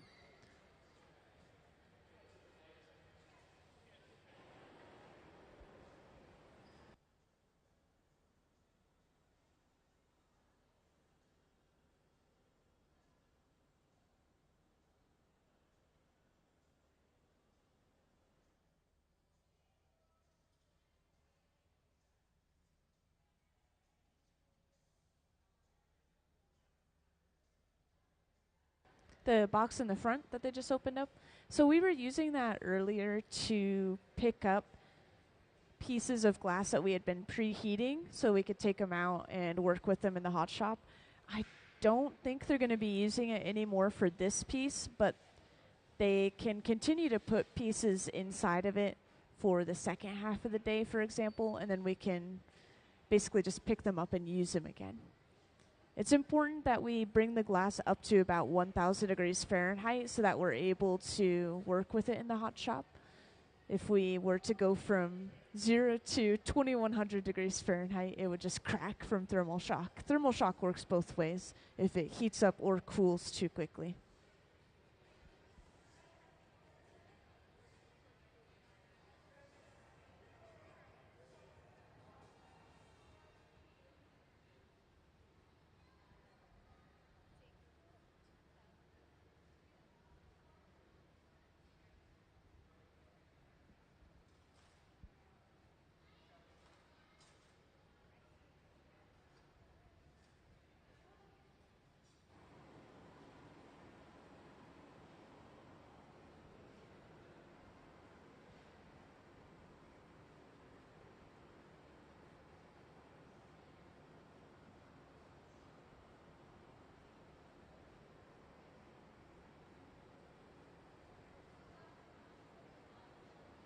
These torches run around the same temperature as those large open-face furnaces, by the way, which are called glory holes. They run between 21 and 2,300 degrees Fahrenheit, but these torches, we'll use them to apply heat to just one section of the glass. So this can help balance heat out or help us just focus on one area of the glass more so than others.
So we're already starting to inflate this piece of glass. The blowing happens pretty briefly at times, but whenever somebody has their mouth on the end of the pipe, this is them blowing air and expanding the glass like a balloon.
And after building up some heat near the pipe, Nancy's going in with the jacks, these two metal blades, and creating our jack line.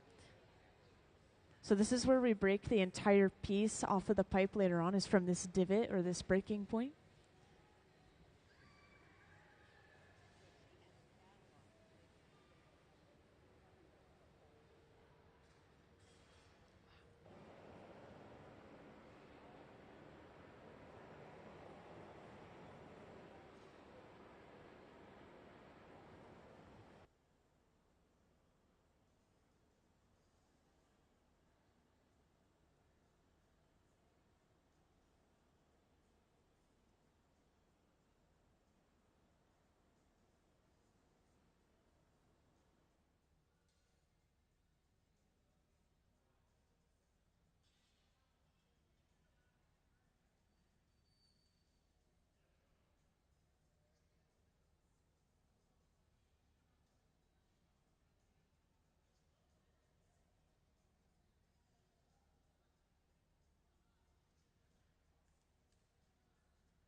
So you'll notice when we hang the glass down towards the floor, this is inadvertently stretching the glass out. We have a little bit of a longer, narrower shape overall.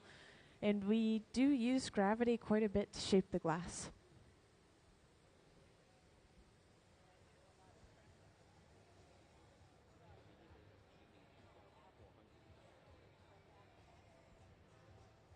And just a little reminder, I'm not sure if anyone new has joined in for a bit, but we are shaping this into a droplet shape. So we want it to be really wide and round at the bottom, which is furthest away from the pipe. And then we want it to have a really nice taper at the top.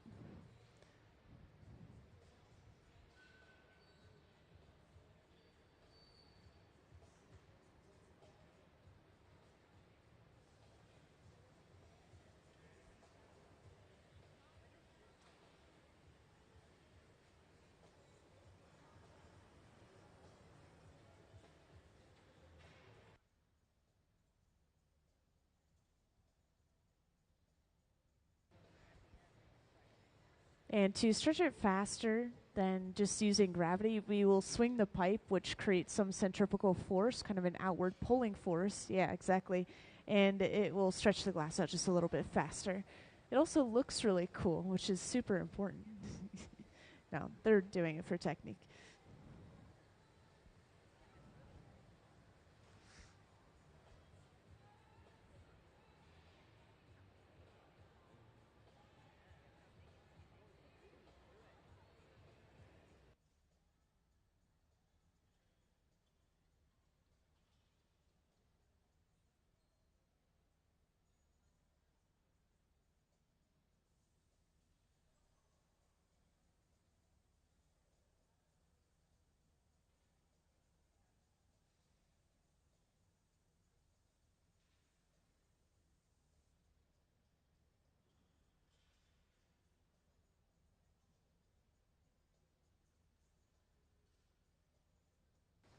And as this is blown out further and further, we'll be able to see the true colors of the glass a lot better. It's still too hot at this point, but it will go from just an over all-encompassing orange to, once again, we're going to have grays and greens within this glass with those white designs on the surface.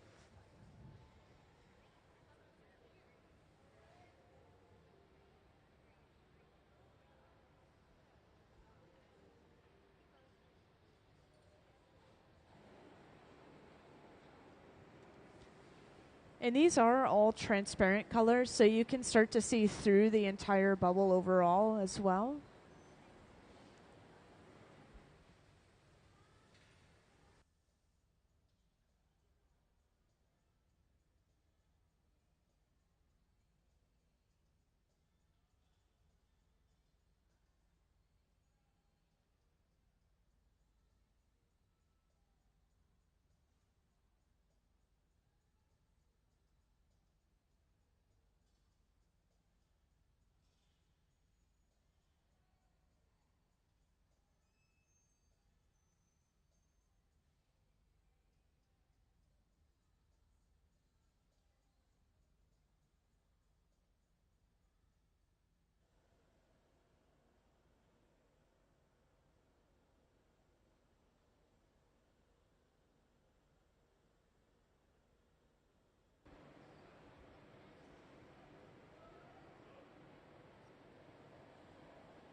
So Nancy's using a piece of chalk to mark the center of the bottom of the piece.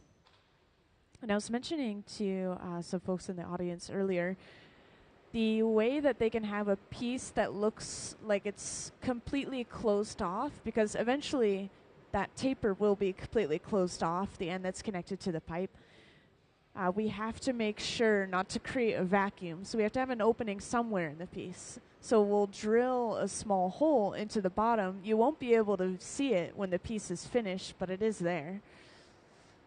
So we're using a drill bit. We're superheating the drill bit with that handheld torch and just melting and drilling a hole into the bottom. So this is actually tungsten rod inside of a drill. Super tough metal. So just like that, we now have a small opening in the bottom of our piece. Yeah, the problem with creating a vacuum, if anyone doesn't know, like completely sealing a piece off, we're going to continue working with it later on, heating up the glass. It'll start to slowly kind of collapse on itself, and it can eventually even implode on itself. And this is a huge piece of glass. That can be pretty scary.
So they're just keeping this piece of glass warm at the center bench, especially the area near the pipe. And at the same time, over on the left bench, there's another blowpipe that they've added some clear glass to. They've opened the clear glass up to create almost a crown shape on the end. And this is going to be brought over and attached to the center of the bottom of the piece, right over that hole they drilled into the bottom. And they're just clearing some space. This is a large piece, so they need a lot of room when they attach that second pipe to the bottom. Eventually, they'll break this entire piece off of the pipe.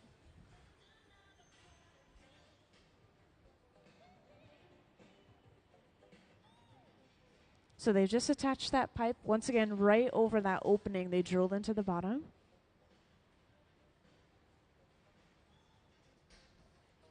They're creating a divot in that connection as well, making it easier to break off the second pipe when they're completely done with the piece.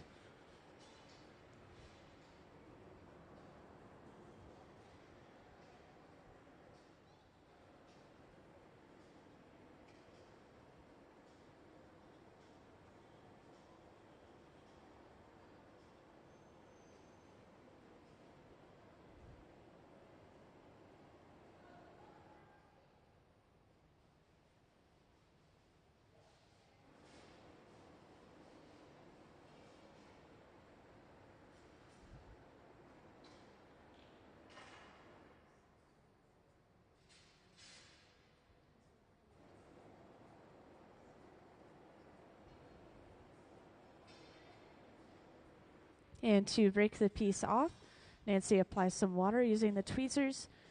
And all it should take is a big tap of the pipe.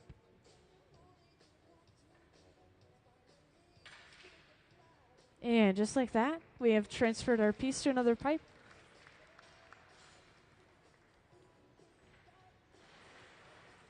So now, because of this, they're able to work on the top end of the drop and finish off that taper and make a nice point.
So now we have heated up the front enough to start working with it.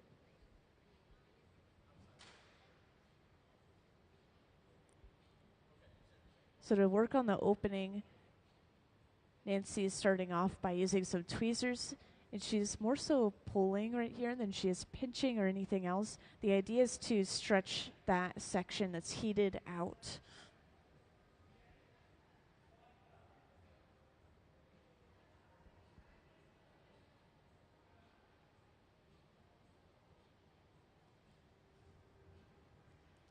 And this glass that she's pulling and directly touching is eventually going to be cut or broken off.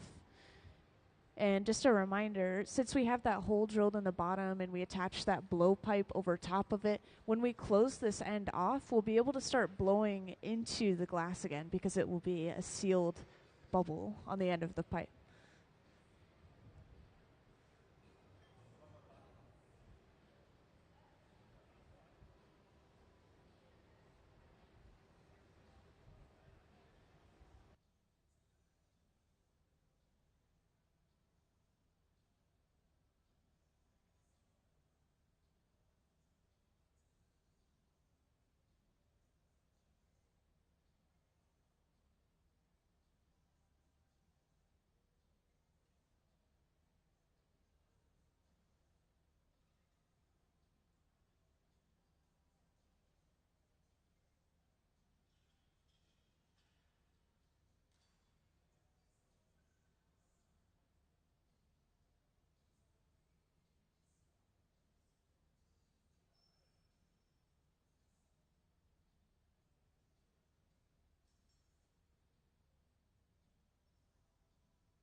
So Nancy's already using the jacks, these two metal blades, to kind of cinch down around that opening a little bit.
Now we're trying to focus and build up quite a bit of heat just at the top where we are eventually going to cinch down and cut that glass off.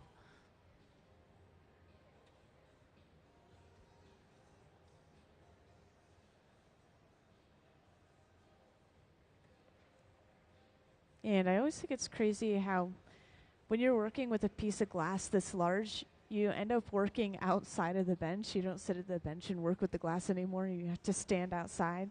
So we're using these giant wooden paddles to shield part of Nancy's body and her arms and hands from all that radiant heat.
So using this hotter handheld torch, that connection is heated up just enough that Nancy should be able to completely cut this piece of glass off.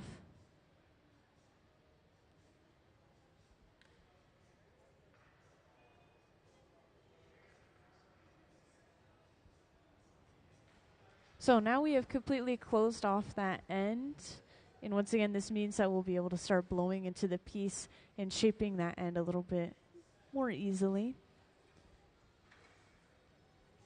And I know a few new people have joined in here and there, so I just want to point out once again we have visiting artist Nancy Callan, and she's the one who's been working on this piece at the center bench. She's wearing the black bandana.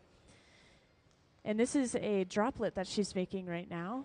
To finish off the droplet shape, we just have to taper and kind of sharpen this end that is furthest from the pipe. And you'll be able to see a ton of Nancy's artwork on display in our galleries at the moment. So when you walk through, you'll see some good examples up close and in person of some of her finished work. And a lot of this work, including the pieces she's working on right now, is inspired by the natural world. Hence why we're seeing a droplet.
So Nancy's using just one small metal paddle or tag to shape the end of the piece before going in with this pad, which once again is woven carbon fiber. So this material is not going to burn. It'll last quite a while.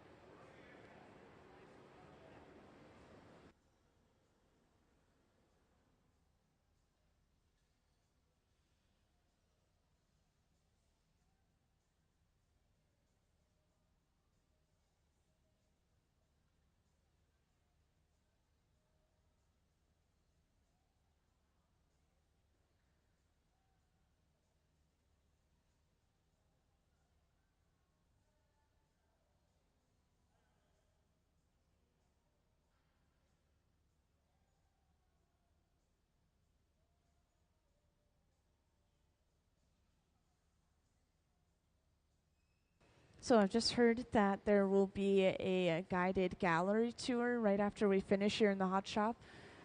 And this gallery tour will include the Nancy Callan section of our gallery. So you'll be able to hear more about her artwork as you see it in person in our gallery. And yeah, this piece, it looks like it's getting pretty close to done. We're just really making sure that the walls are smooth and we have a nice sharp point on the end. And something I get questions about every now and then, we have that section of the clear glass is attached to the bottom. That is going to technically remain when we completely finish this piece off and put it away. So it has to go through a cold working process after we finish the piece where we grind and polish, cut, sandblast the glass, depending on what they want to do for the final product.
So using some tweezers, Nancy is able to grab onto the very end of the piece.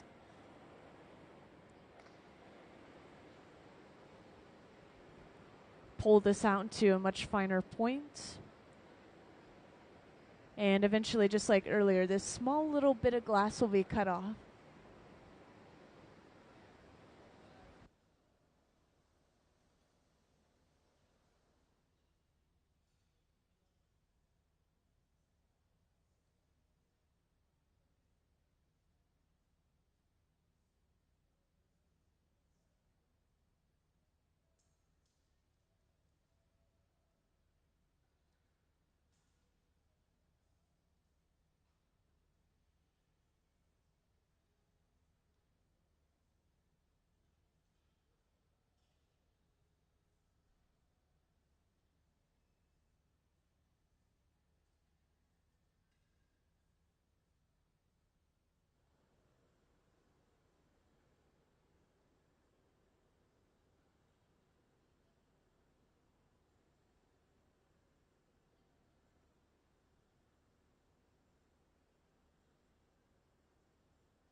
Yeah, does anyone have any questions so far?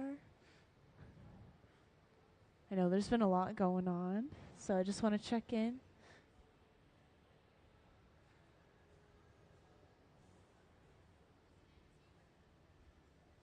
How much does it weigh? I got that question earlier. I'm not perfect when it comes to these estimations, but I was estimating maybe 35 pounds of glass. And I always want to emphasize when I give those estimations that even though it doesn't sound like quite a lot, the leverage of the glass being all the way on the end of the pipe makes it feel so much heavier than it is. Kind of multiplies the weight.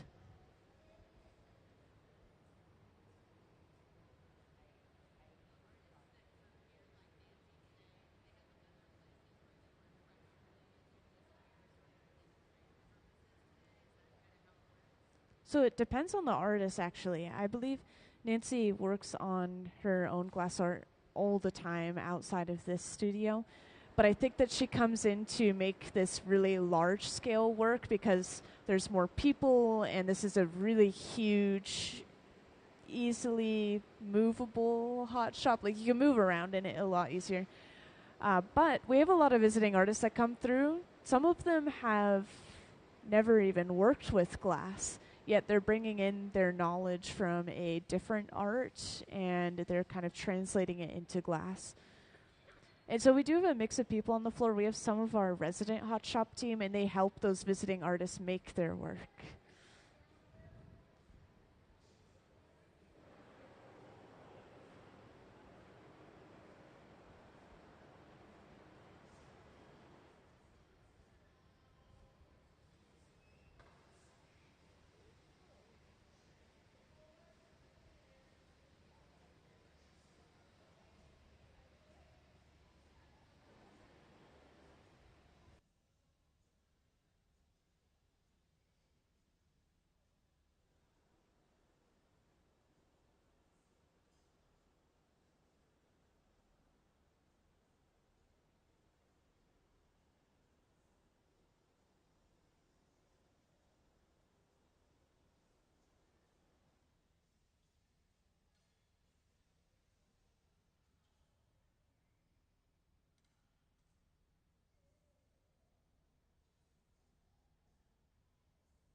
Yeah, once again, they've been doing a little bit of prep work on that left bench, so they're setting this finished cup inside of the annealer there, which will hold it at about 1,000 degrees Fahrenheit, so we can use it later on. And we can even just completely cool this box down at the end of the day and use it tomorrow, a month from now, whenever we want.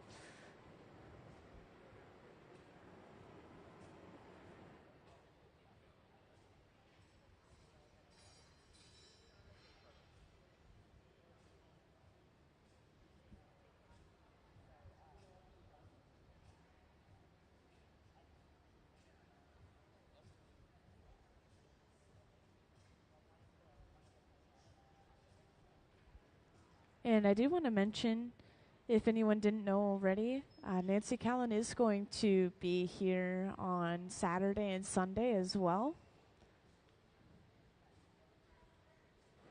So a lot of this prep work that we're seeing is probably for those future days, as well as the second half of today.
So Nancy sat down. We're continuing to torch the area where the clear glass is connected to the pipe. We'll usually torch this area until we see some color or some movement in that connection. And it's looking like we may be getting ready to break this piece off and put it away, be completely done with it.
So we're getting that connection point super hot, right where the glass is next to the end of the pipe. They'll probably work at that connection a little bit more, make it a little bit weaker, easier to break off.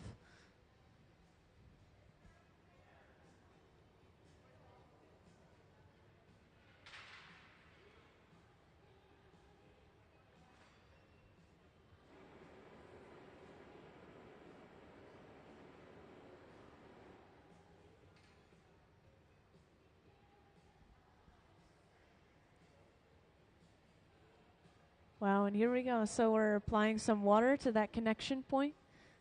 This is going to crack it enough for it to pop off. And then all it should take is a tap of the pipe. It will be knocked off into those Kevlar gloves and then carried over to be put away in the left annealer over there. And let's give them a huge round of applause for finishing that piece. So that was our first piece of the day. These are extremely complicated. Yes, there we go.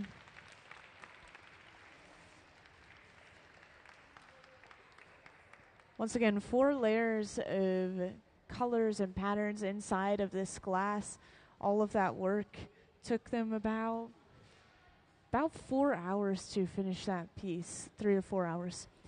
And this annealer, it's sitting at just about 900 degrees Fahrenheit. It's going to very slowly cool the glass down with just a press of a button overnight, or maybe even up to 2 days, depending on the thickness of the glass. And just a little reminder, they are giving a guided tour of the galleries. You just have to meet them outside of the entrance of the galleries. This is going to include Nancy Callan's current exhibit in there, so feel free to join in on that. And if anyone has any final questions, feel free to ask away. But I believe that this is going to be the start of our lunch break, so we'll be back in about an hour from now.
So, welcome into the hot shop.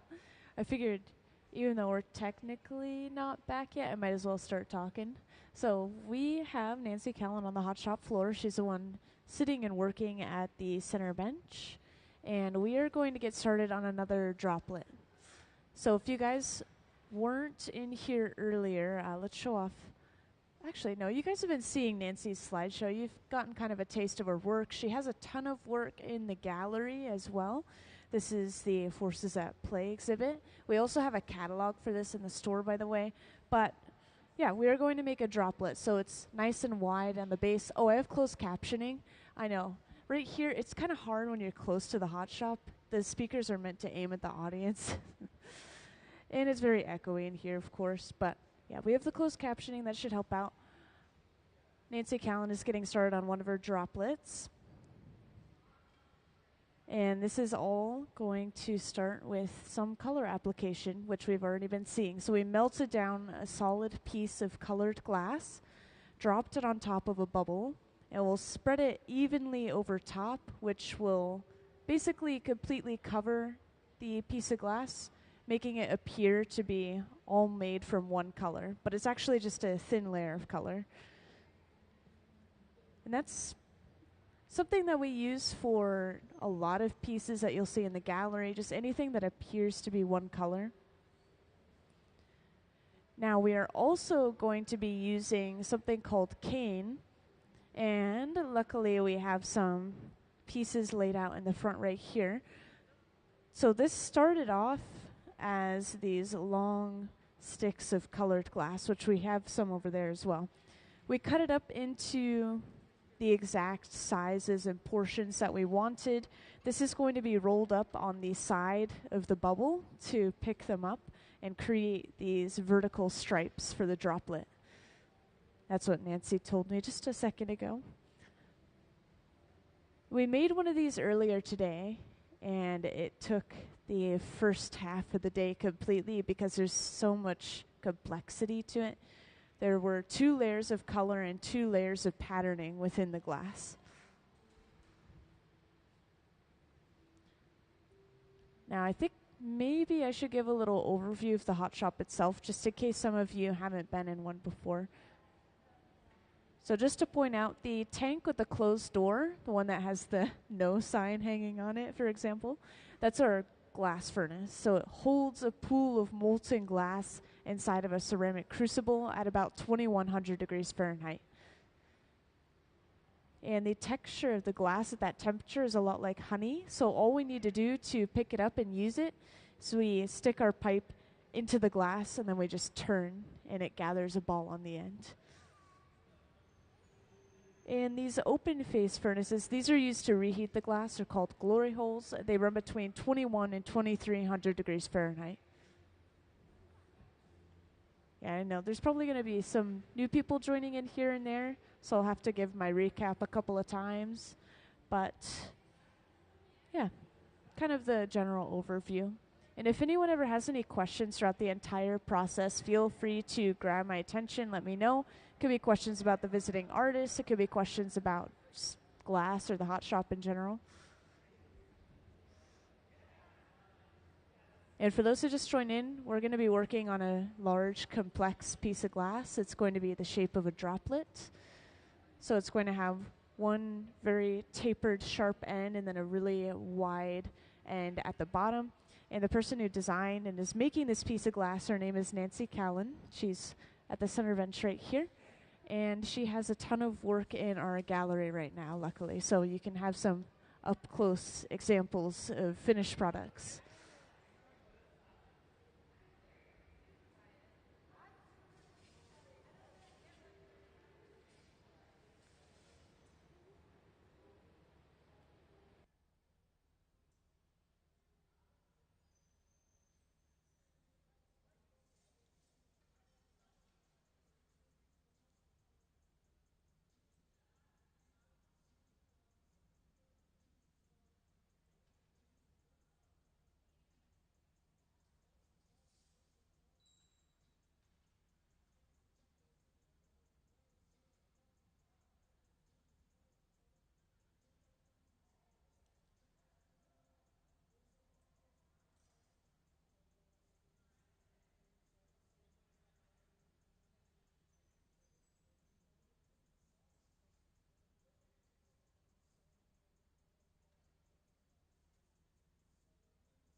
So these trays of cane that they've already laid out, they're being set inside of this box in the front, which is going to preheat them to probably 1000 or 1100 degrees Fahrenheit. And this is going to make them hot enough to be able to stick to the surface of a glass bubble that they roll over top of it to pick everything up. And for those who just joined in, I didn't explain that quite yet to you guys, but these are going to be vertical stripes along the entire kind of side of the piece.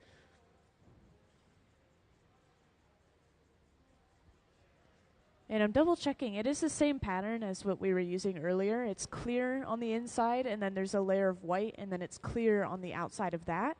We pulled all these pieces earlier across these wooden ladders. And the idea is it's going to create these kind of noodle-like designs on the surface of the glass, because you'll be able to see that clear core through them.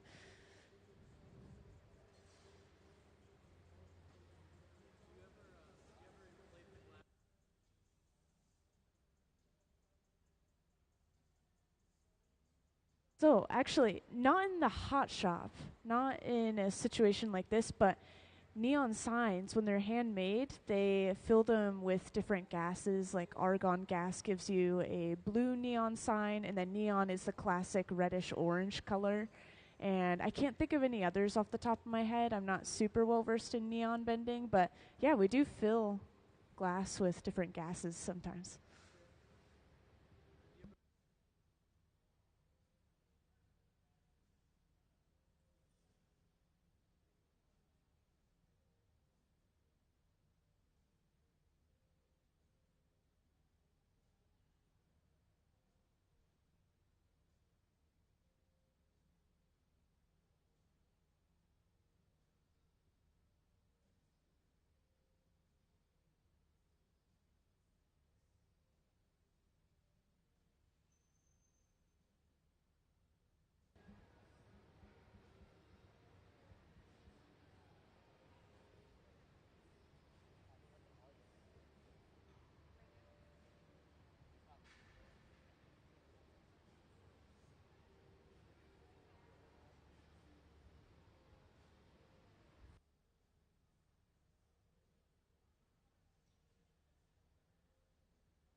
Yeah, they're working with some patterned glass that they technically started and made earlier.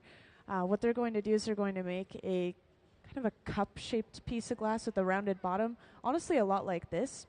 And they will set this aside in either this box in the front or in the box on the left wall. These are both annealers.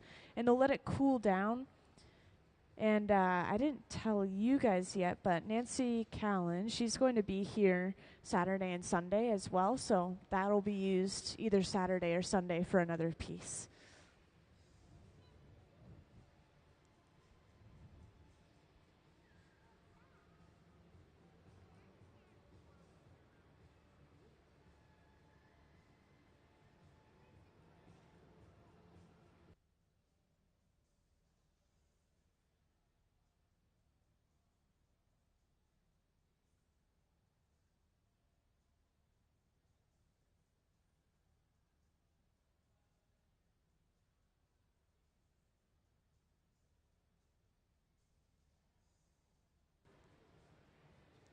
At the center bench, we already have our layer of color. We gathered another layer of clear glass over top of this.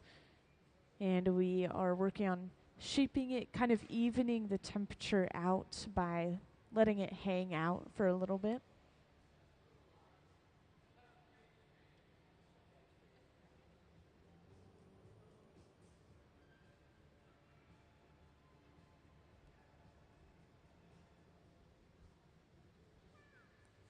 And this is a pipe cooler that we're using, so don't worry, you're not missing out on too much. Just setting the pipe into a trough of water, cooling it down.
And we are inflating this glass at least just a little bit, the center bench.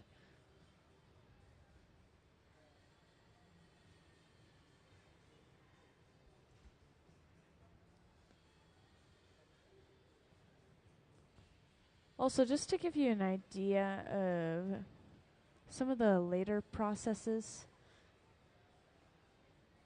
Actually, you know, I'm not entirely sure this same process is going to be done for this piece, but I'll show you what we did for the piece earlier to get all of those different layers of colors and patterns. And one of the techniques we used to do this was basically creating, once again, this cup shape, and we stuffed glass inside of it. So we used it as a stuff cup, so they say. And we do have a video kind of showing that off, so let's play that video, please.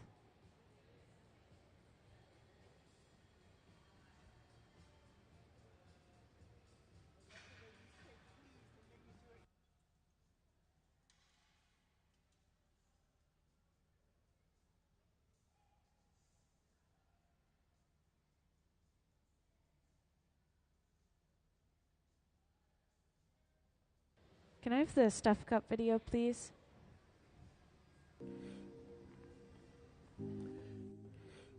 There are various ways to color molten glass, each allowing the artist to experiment with different effects and designs. One way is to create a color cup.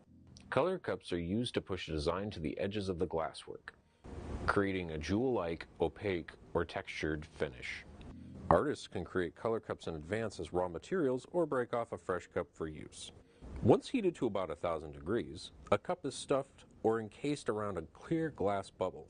The color cups can be layered, heated, and shaped to create unique designs and patterns in the final piece of glasswork.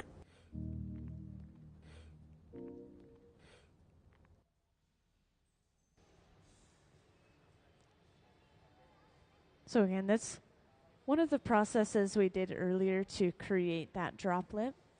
But it looks like we are getting ready to use our cane now. So we've taken the cane out. Once again, it was preheating in there up to about 1,000 or 1,100 degrees Fahrenheit. We're heating it up a little bit further, and eventually we will bring that bubble of glass we've been working on over, and we'll roll it over top to pick up all of those stripes of color.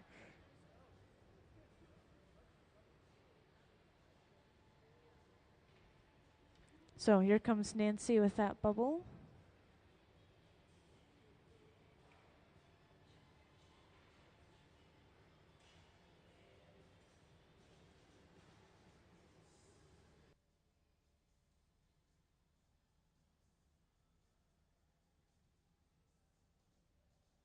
And just like that, we now have all of our vertical striping for this piece.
Now, eventually, this design that we have on the surface of the bubble is going to have to be melted and shaped until it's completely flat again, because we will be getting more glass on top of this.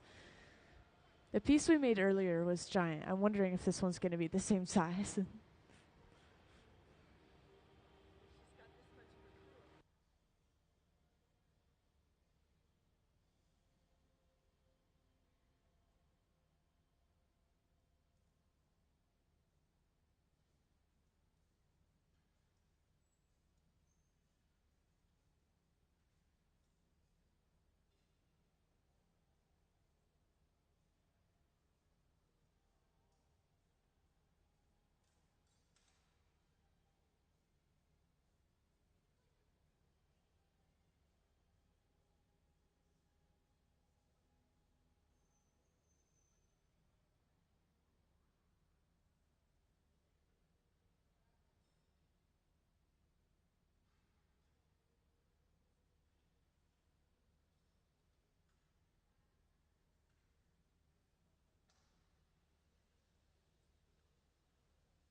And welcome to everyone who's just joined us in the hot shop.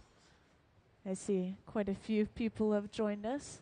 So just a little introduction again. We have Nancy Callan in the hot shop. She's the one who's been sitting and working at the center bench since you've come in. And everyone else, they are supporting and creating these pieces of hers. We've made one piece so far today. Earlier today we made one large droplet, and we're going to be making one more droplet right now.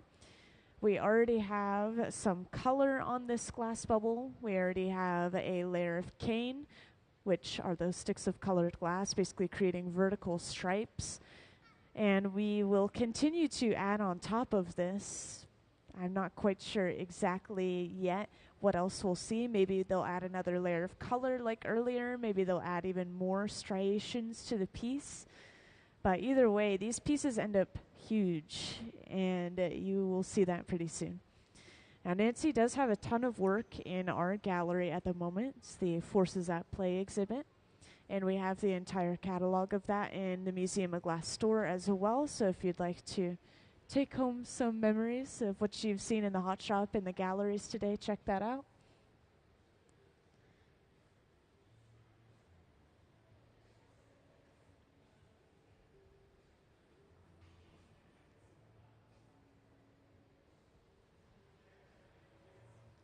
Yeah, Nancy attended the Massachusetts College of Art, and that's where she discovered her passion for glass blowing.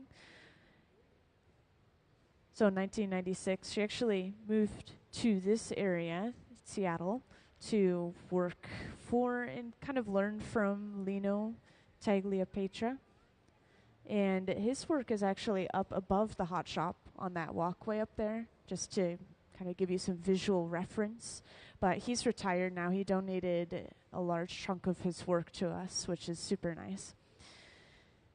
But she worked for him for 19 years, and during that time, she mastered Venetian techniques, which is where a lot of the lines and patterning and color is coming from in her pieces, using a lot of Venetian techniques.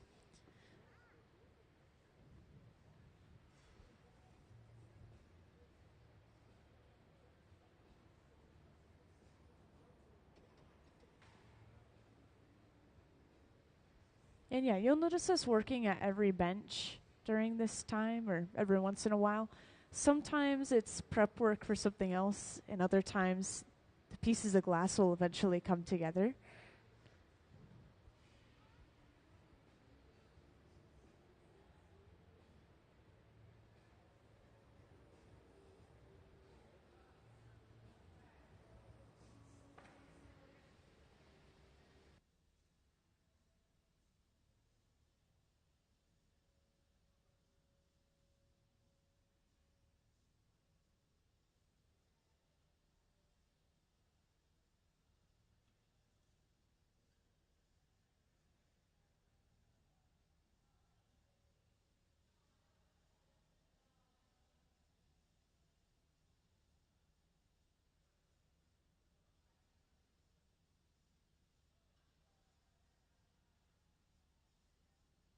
Oh, and just a reminder, since we've had so many people come in, feel free to ask any questions you might have, whether it's about the visiting artists or about just glass or the hot shop in general.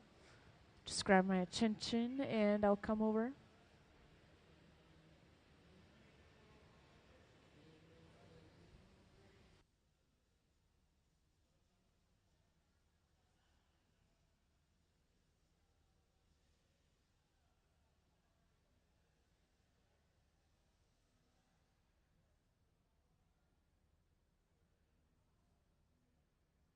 Yeah, so this is a pattern that was made earlier, and the process was kind of long. They took these short pieces of cane, like these ones right here on the table, very, very short pieces, and they laid them out almost like the style of bricks. You'd have one here, and then one kind of in between those two gaps underneath. Yeah, laying them out kind of like bricks. They heated all of that up on a tray, kind of similar to this. It's a little bit different. And then they heated them up enough for them to stick to each other. They kind of lightly pressed them, and then they rolled it up on the outside of a bubble. And then from there, Nancy went in and she pushed some of them around with tools to kind of warp them and bend them. And so that's the patterning you're seeing over there. It's still pieces of cane. It's just shorter sections of it and much more warping in this case.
So rolling the glass on the marble, marver being that metal table there.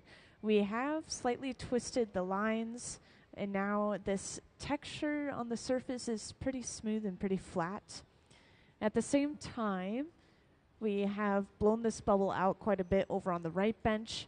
We've created a divot or a jack line right next to the pipe, and this is where we'll break the piece off later on, is from that divot. And it sounds like they're working over on the left bench too. Just don't know what they're doing over there quite yet. We're using a Dremel at all of our benches every once in a while. This is to grind at the surface to get rid of any particles that may be sticking to the glass, and rarely sometimes to grind through to air bubbles to get rid of those air bubbles.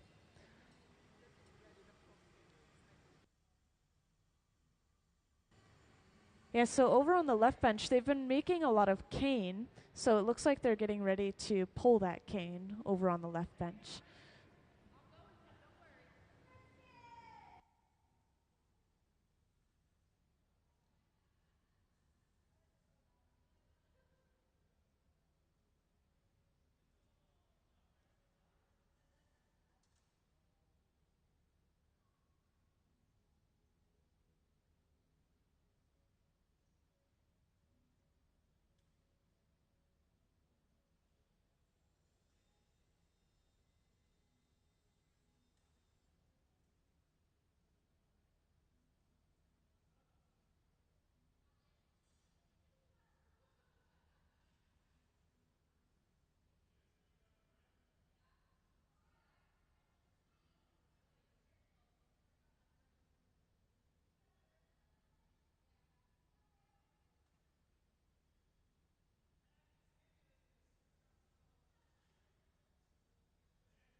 So we are ready to stretch that cane.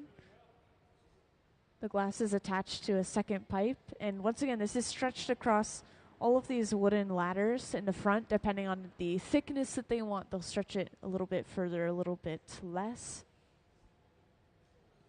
And yeah, this is super satisfying. The true color of this glass is not orange. It has to cool to its true color, which you'll see in a moment.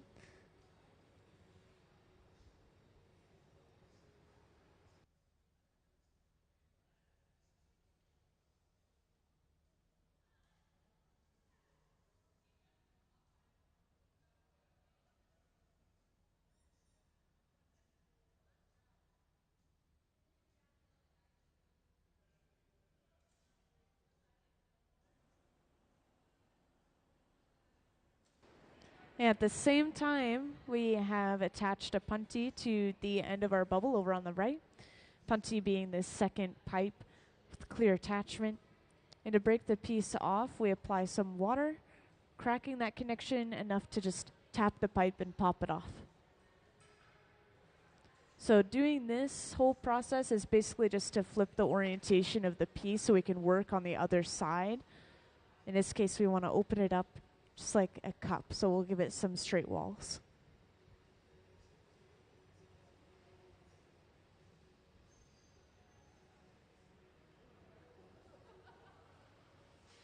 And it looks like the cane has cooled enough that they're able to break it off of the pipes.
Yeah, it looks like Nancy is maybe getting rid of some air bubbles that have started to come up underneath the cane.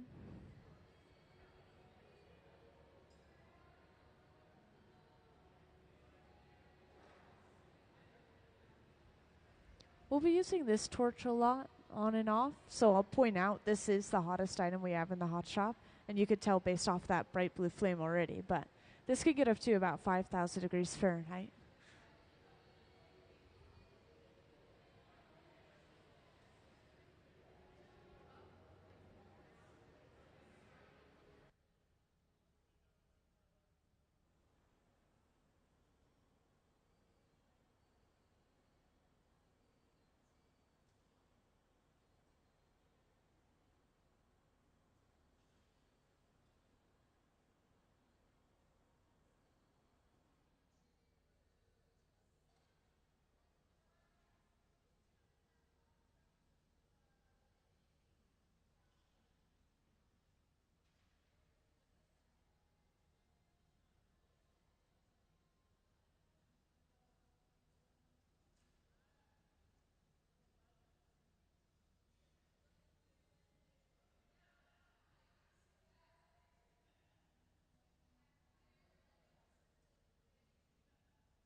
And as I mentioned earlier, this cup has been broken off and it will be used for a piece on Saturday or Sunday.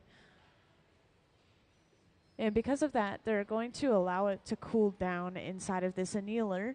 This annealer, it sits at just about 900 degrees Fahrenheit. And at the end of the day, when we're completely done filling it up, we'll press a button and slowly cool everything all at once.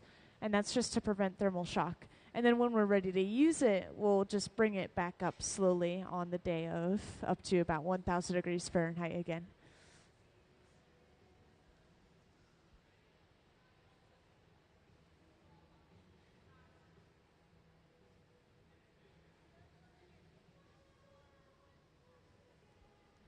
So for all of the pieces in general, I know that Nancy puts her work in galleries, and she does have that current exhibit in our gallery as well. And I think I heard that one of the pieces was a commission. There's someone here earlier who's watching her make it. Yeah. So there's a variety of things that Nancy does with her work, and she's a really popular artist.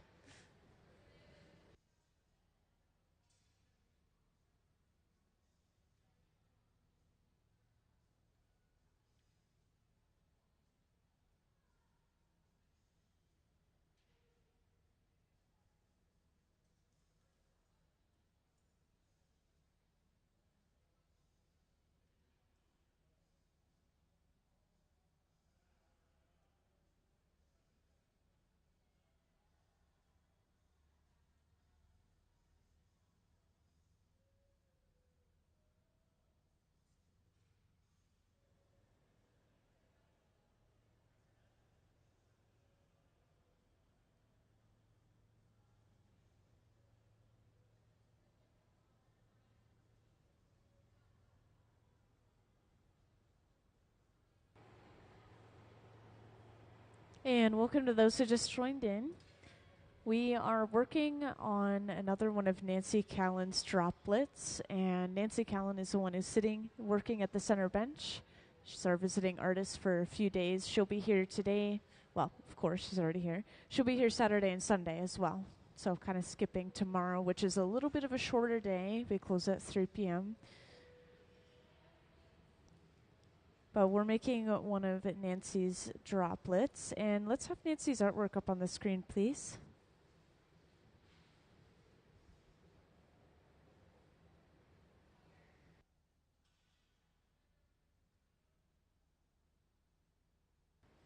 Could I have Nancy's artwork up on the screen, please? Thank you. So, up on the screen, you'll see a slideshow going by, and I'll just make sure to point out anything that might be kind of similar or of note compared to what we're seeing today in the hot shop.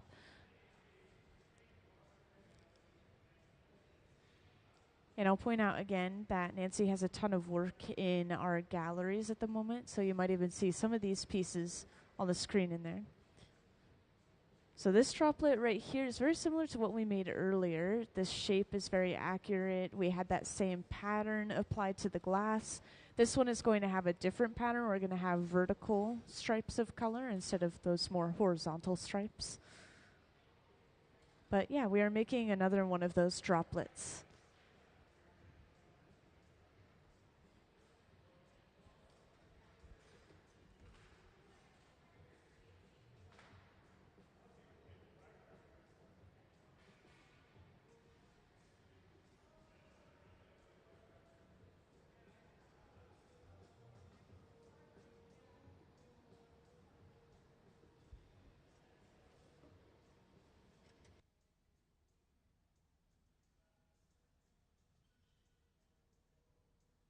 Thank you.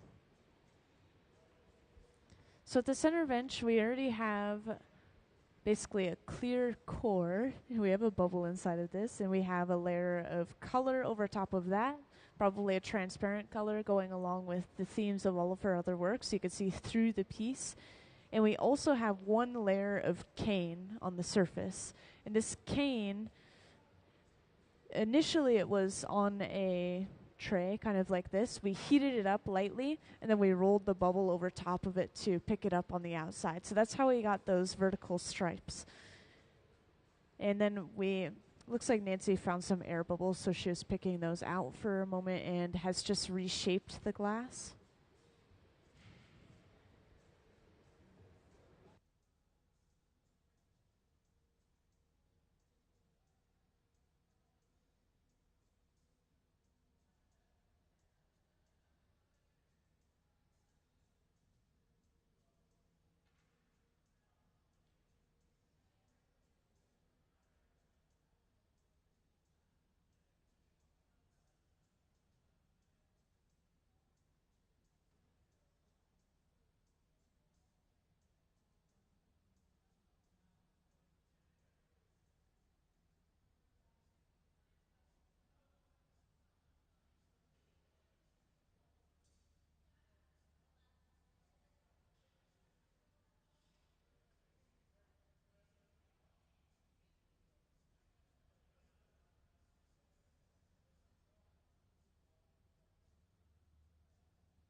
And after heating this glass up one more time, Nancy's going in with some tweezers, and she is twisting some of these lines, giving them some movement.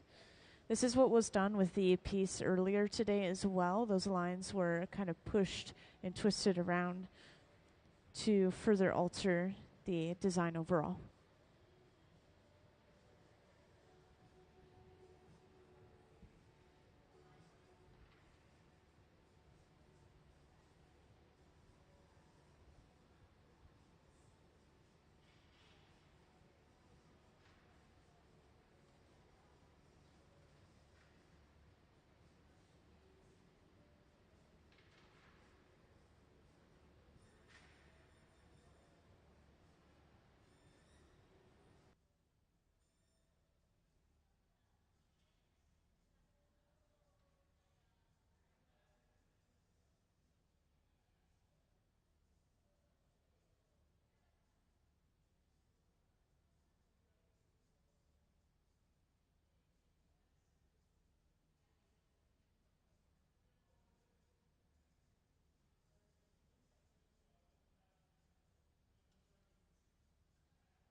Also, this bit of glass that Nancy has right here, she's just using it to clean the tweezers of wax, so not really a permanent piece.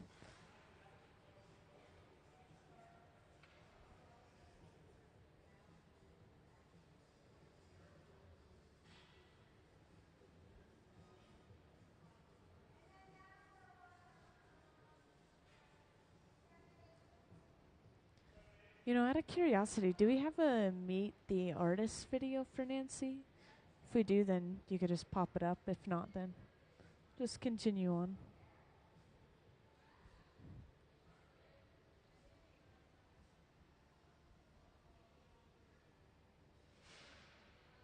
Yeah, usually when we have visiting artists, and Nancy's been here many times, we'll have like Meet the Artist videos where they talk about their work and themselves as artists a little bit.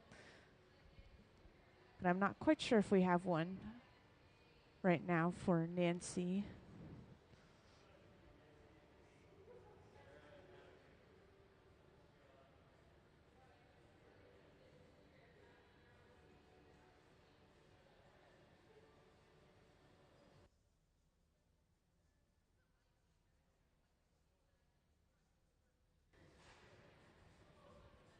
Yeah, it looks like they're taking another piece out of the annealer in the front. So Ben has grabbed just a little bit of clear glass on the end of a pipe and is picking up a cup of color.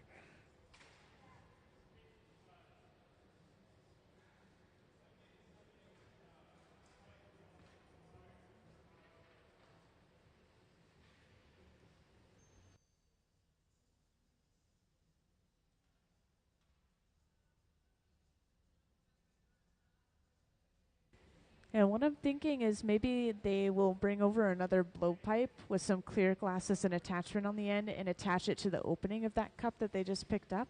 And then they'll be able to blow this out and work with it like a normal bubble of glass. And I believe these two pieces are going to eventually come together. The last piece we made had 2 layers of color and 2 layers of the cane design within.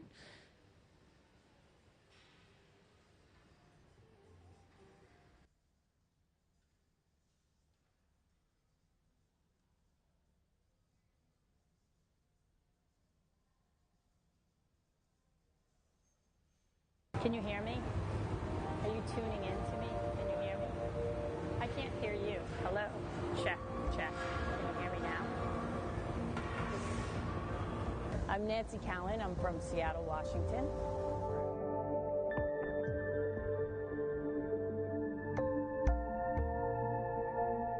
My focus as an artist is to create sculptural forms that are fun, playful, elegant, and a lot of my work is inspired by fashion. I look to designers and what's hip and what's happening, and also a lot of different patterns. My mom was pretty fashionable. She had some crazy suits when I was growing up, and I can remember she also had this canary yellow suit that was just fantastic. It was a skirt and a blazer and a hat with a feather. Well, I started blowing glass at Massachusetts College of Art, and I was a little bit older, so I knew that I had to learn from somebody that was really good. And I knew I wanted to be a really good glass blower. That was like a driving force for me. Yeah. And so I took a class with Lino in 1996, and I think he saw that I was really enthusiastic and very dedicated to what I was doing. And he told me to move to Seattle, and it was my dream to be able to work with him and be the person that like picked up the cane, that pulled the cane and did all that stuff. So that's my main gig now. You want it right here. Okay. For me, having him have the confidence and the belief in me to do that for him, that was pretty huge.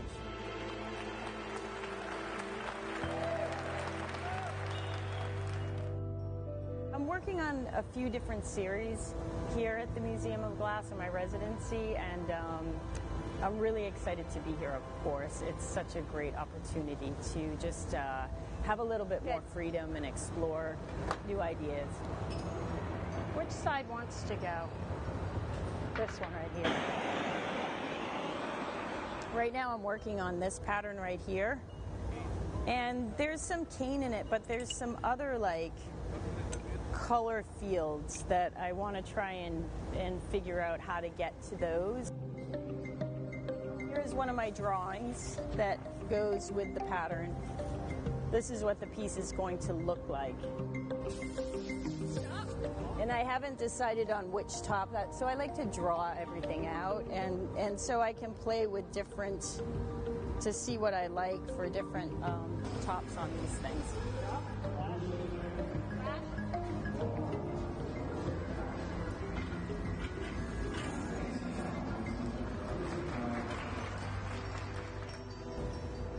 I'm also working on another series that I started maybe a year ago. I'm really attracted to this form and I'm trying to figure out different cane patterns to use on it. And I've been doing this new cane pattern where I cut the canes up really small. So I am experimenting and really trying to fine-tune some forms. I'm really interested in graphics and like a wide band of colors. I was really inspired by superheroes and their costumes. So this piece we're going to do today, and I'm not sure, I think I'm going to go with the all white and black. Yep.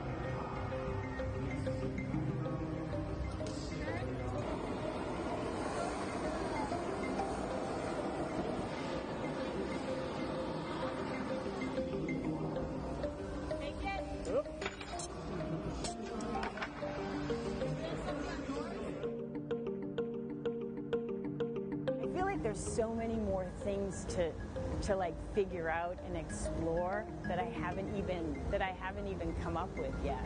There's looks that I want to achieve that I haven't quite been able to figure out yet, and it's like, you know, with glass blowing, I feel like you learn something every time you do it. It's pretty incredible.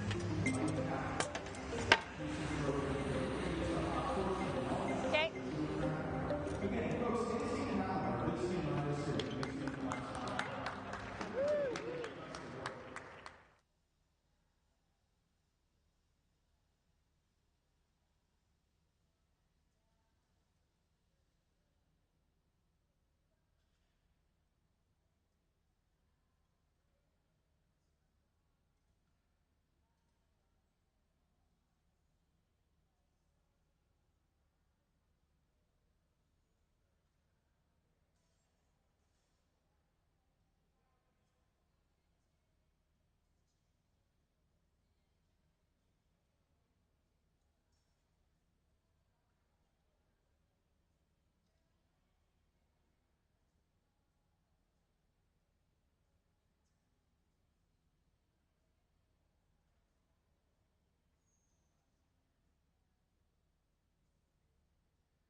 So as I mentioned earlier, we did attach a blowpipe to the opening of this cup, which we can now start working with this further. We could blow it out a little bit more. We can add more layers of design to this, which, if anyone hasn't noticed, another one of these trays has disappeared. They've picked it up and they've probably started heating it up in this box in the front, up to about 1,000 or 1,100 degrees Fahrenheit.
So to be able to pick up cane on the outside of this bubble, it has to be at least mostly flat on the side so that it has more surface area sticking to and touching the cane when she rolls over top of it. So we're using the marver to shape the glass. And over on the right, I mean, your left, my right, we're seeing some more cane being stretched out as well. And I don't think you saw this earlier, but this is where we get the striping to begin with.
Yeah, Gabe is just breaking it up into more manageable sized pieces, kind of like what's in front of you over there.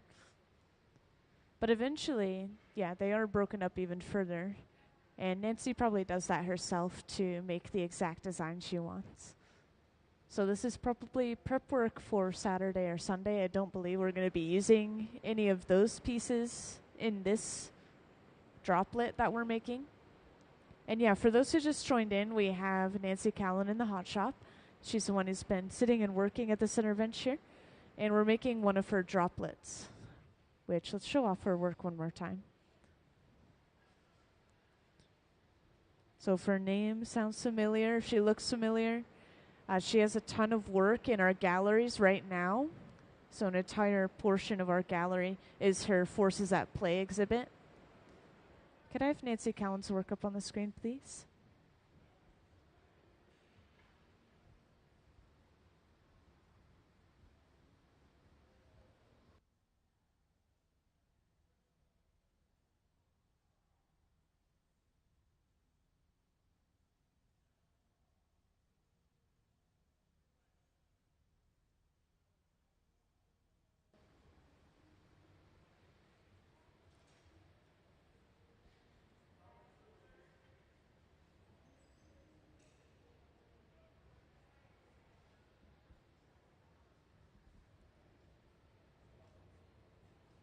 Can I have Nancy Callan's work up on the screen, please?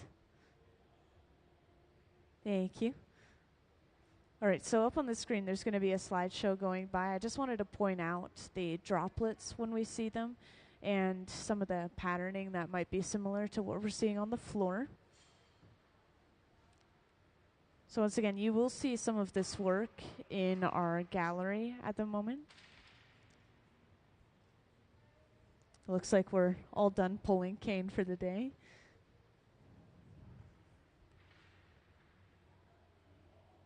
This is an example of one of the droplets. And I know the next slide is an even closer example. This is a lot like what we saw earlier. It was a little bit of a squatter shape, and it had these really short pieces of cane across the surface. And we're using the same style of cane where it's clear glass in the center, a thin layer of white, and then a layer of clear over top of that as well. And when it's used in the glass, it looks kind of like noodles, so they keep calling them noodles. You can kind of tell that they are hollow.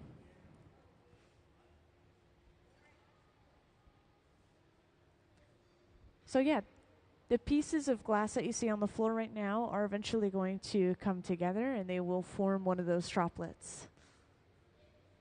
Thank you.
So, once again, we are heating up those pieces of cane at the center bench. And we're keeping that bubble nice and warm over on the left bench. Warm enough to stick to these pieces of glass.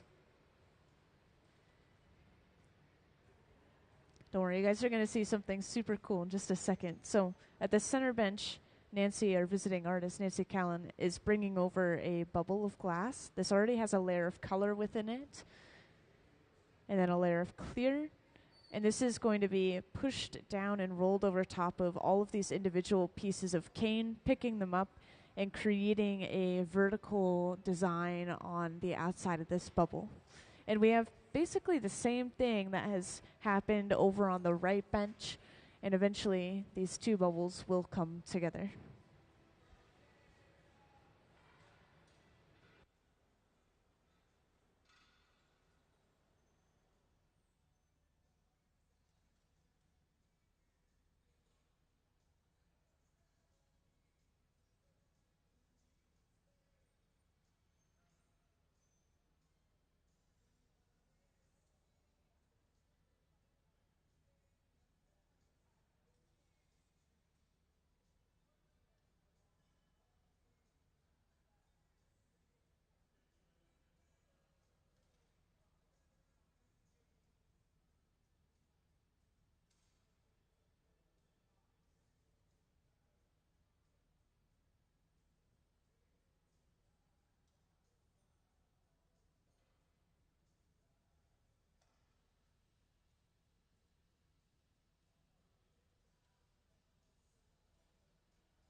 So this intervention, eventually this pattern is going to be heated further and further until it starts to become smooth to the surface of the glass.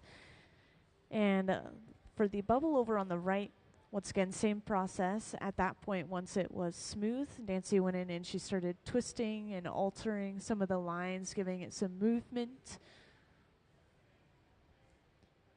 And I've noticed with a lot of these pieces, when we're working with the cane, they kind of sit and just watch it for a little while, and they haven't told me, so I'm not quite sure, but I'm guessing that they're letting the internal temperature come down a little bit, and then they're reheating it so that the surface is hotter than the inside. So it's not just moving around like crazy, and they're not losing the shape of their bubble.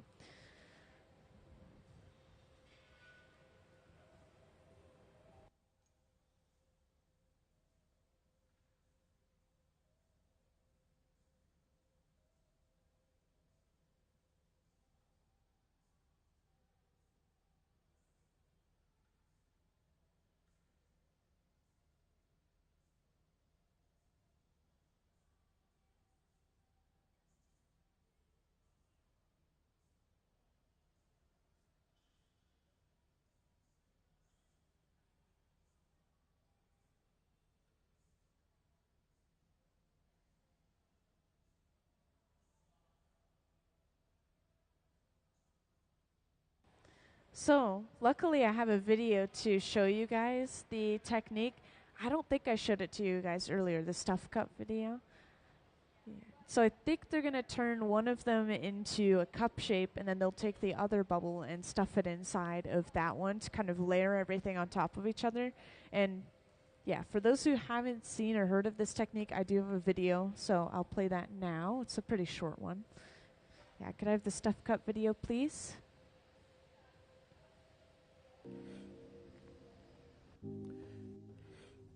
There are various ways to color molten glass, each allowing the artist to experiment with different effects and designs. One way is to create a color cup. Color cups are used to push a design to the edges of the glasswork, creating a jewel-like, opaque, or textured finish. Artists can create color cups in advance as raw materials or break off a fresh cup for use. Once heated to about 1,000 degrees, a cup is stuffed or encased around a clear glass bubble. The color cups can be layered, heated, and shaped to create unique designs and patterns in the final piece of glasswork.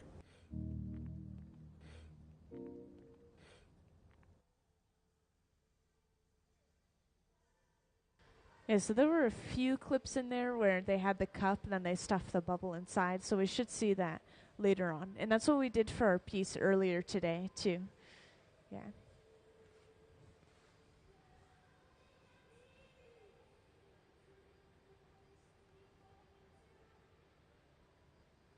And once again, for anyone who's recently joined, welcome into the Hot Shop first off. And second off, we have a visiting artist in here today. Her name is Nancy Callan, and she is the one who's sitting and working at the center bench right here. And we are making one of her droplets. So this is going to be a really large piece of glass. It's going to have a really nice round, wide bottom, and it's going to come up to a nice sharp taper at the top, kind of like a water droplet.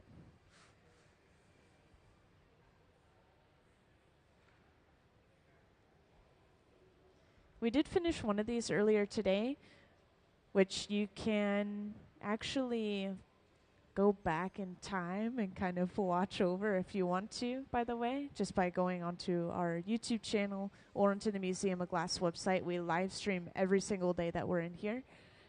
So if you're curious about the final product, you could just check it out right now.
And welcome to everyone who's just joined in. Today we have Nancy Callan in the hot shop. Probably saw that sign as you came in through the doors, but she's the one who's sitting and working at the center bench at the moment. Everyone else is helping her in creating these pieces today, which we are seeing the second of 2 droplets that we're going to be making today. And it's as it sounds, it's going to be a droplet-shaped piece of glass, but this is going to be quite large. And we're still getting to the point where we have all of the colors and patterns together. We have 2 separate bubbles at this moment, but they will eventually come together as one and then be blown out into our final piece.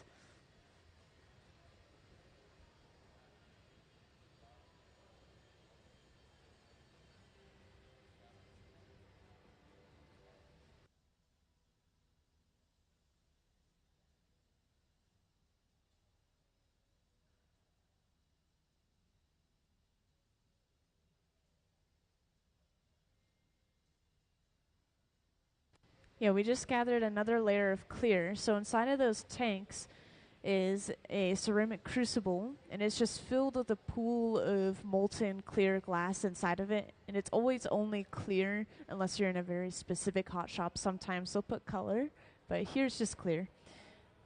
And of course, this is mostly to build up mass for the piece, so we have enough material to work with in this case.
So at the center bench, we've heated this bubble up.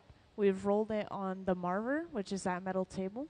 And at this point, this has slightly twisted those lines of color. This has smoothed the surface of the glass out. So we now just have a really nice, straight, smooth surface. And this is the point where Nancy will probably start twisting and moving those lines around and just giving them some movement.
Yeah, it looks like we're getting started over on the left bench again. They're probably doing a little bit of prep work for Saturday or Sunday, so it's not going to be added to our current piece, most likely. But yeah, still interesting. You'll see the coloring process where they heat up a solid piece of color and then add it to a clear bubble, essentially, just layer it on top. And that's what we have within the walls of both of these bubbles that we're working on right now. You just didn't see that process in the very beginning.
So the center bench, as I mentioned not too long ago, we are now twisting, moving those lines around a little bit. Nancy's going into some tweezers and twisting them by hand.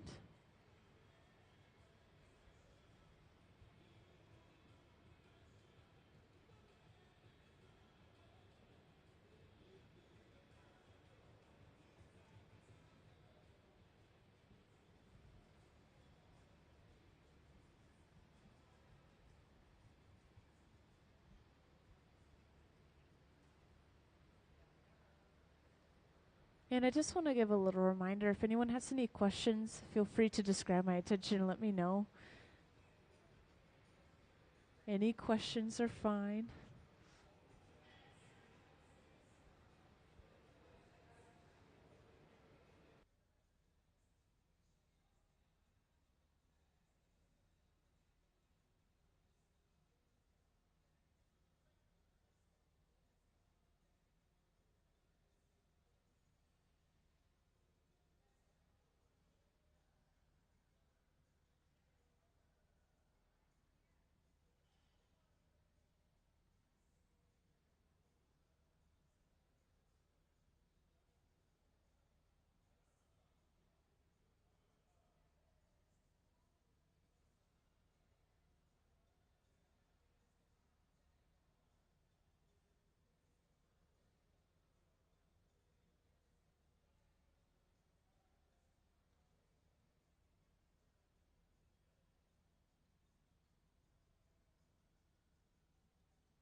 Yeah, our fuel source for the most part is natural gas, so all of the furnaces, the glory holes, the large fluffy flame. But the smaller handheld torch, we actually run that off of propane and oxygen, which creates a much sharper, more focused flame, much hotter, more focused flame. And then, of course, our annealers throughout the hot shop, these boxes on the walls and in the front, those are all electric. They just have some coils around on the inside. So technically 3 different ways of getting our energy here. Our heat.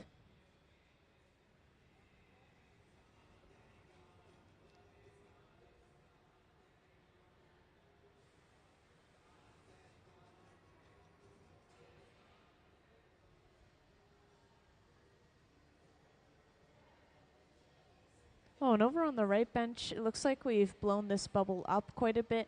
We've created a jack line, which is a divot that will form near the pipe in order to break the piece off.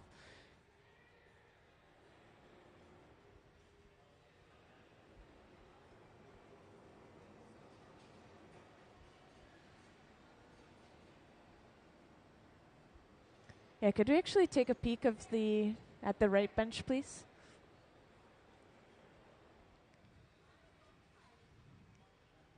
Thank you.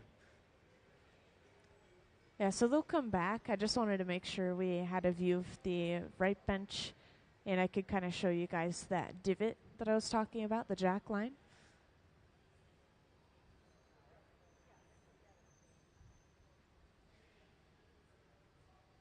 So this is what we're working with so far. We've blown this up much like the shape of a balloon so far.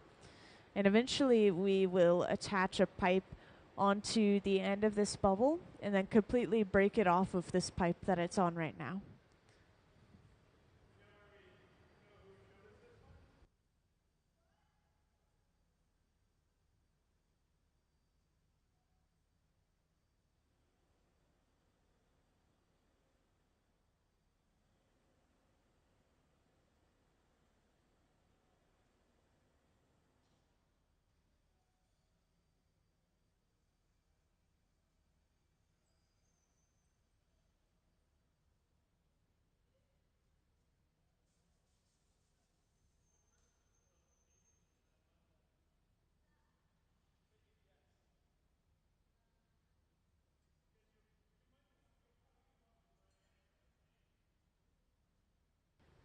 So it looks like Ben has just brought the punty over. Punty being this second pipe with that clear attachment on the end. And this is attached to the end of the bubble.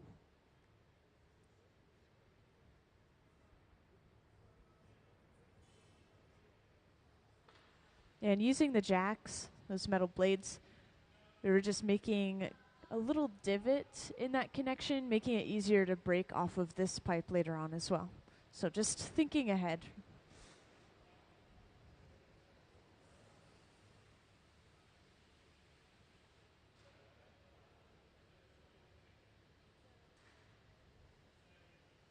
And to break the piece off, we apply a little bit of water. You'll see this later on as well when we break the entire piece off of the pipe to put it away. And then tap the pipe. And that pops the piece off. And from here, they will heat up more so the front third to half of the piece and start to open it up, giving it nice straight walls.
At the center bench, we have started yet another piece of glass.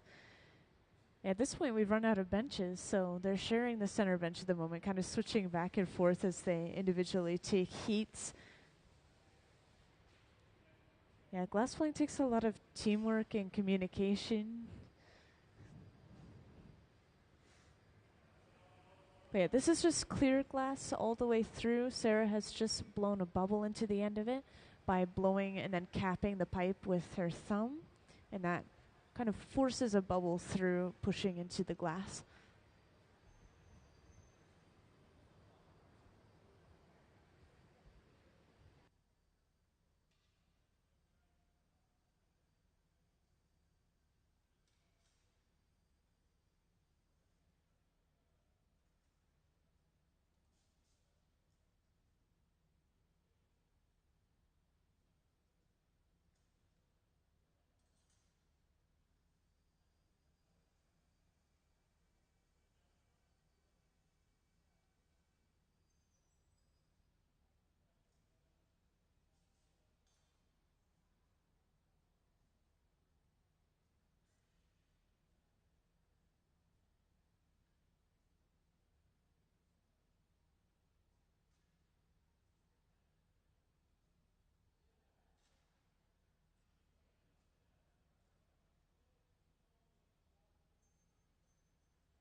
And we are heating up our last tray of cane. That's going inside of the annealer in the front. And it's going to be preheated up to about 1,000 degrees Fahrenheit. And once again, for anyone that's recently joined, that's how we got all of the striping on the surface of our pieces over on the right bench and at the center bench right here, using that same layout of cane, those sticks of colored glass, some short, some small, for that vertical striping.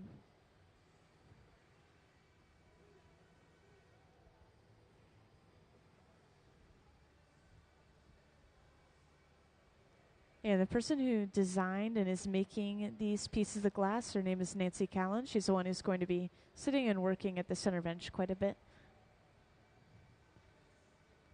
And the rest of the people on the floor, it's a little bit of a mix. Some of them are our full-time resident hot shop team, and they'll help any visiting artist that comes through. And then some of them are here specifically to help Nancy today, and you don't usually see them.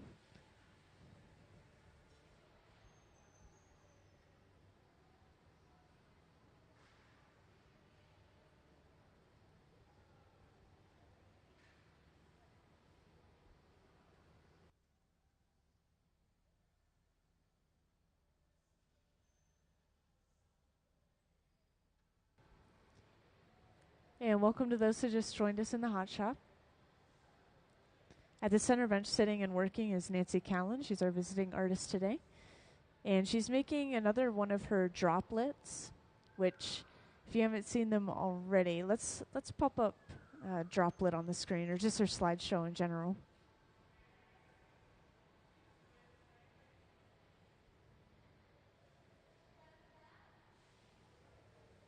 Yeah, can I? Oh, there we go.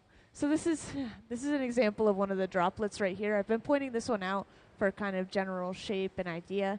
And then there are also even more slides that show off some designs that are similar to what we've been seeing today. The one that we're making right now might have a little bit of a squatter shape. And this is what we have so far. So this large cup of colored glass is eventually going to be stuffed into to kind of pick it up on the outside of the pipe. Thank you.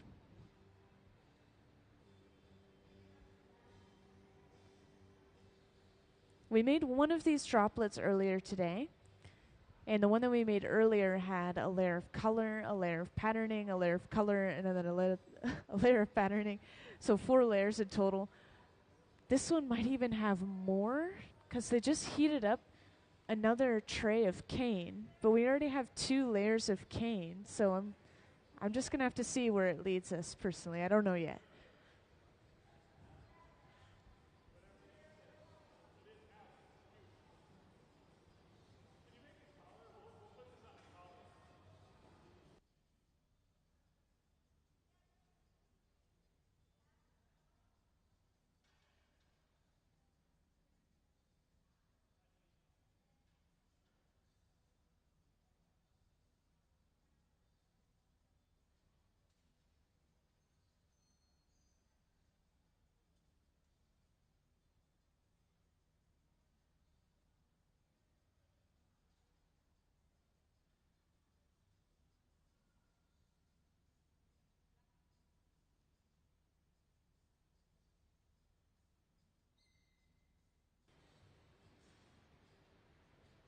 And up in the front, once again, we were preheating that tray of cane.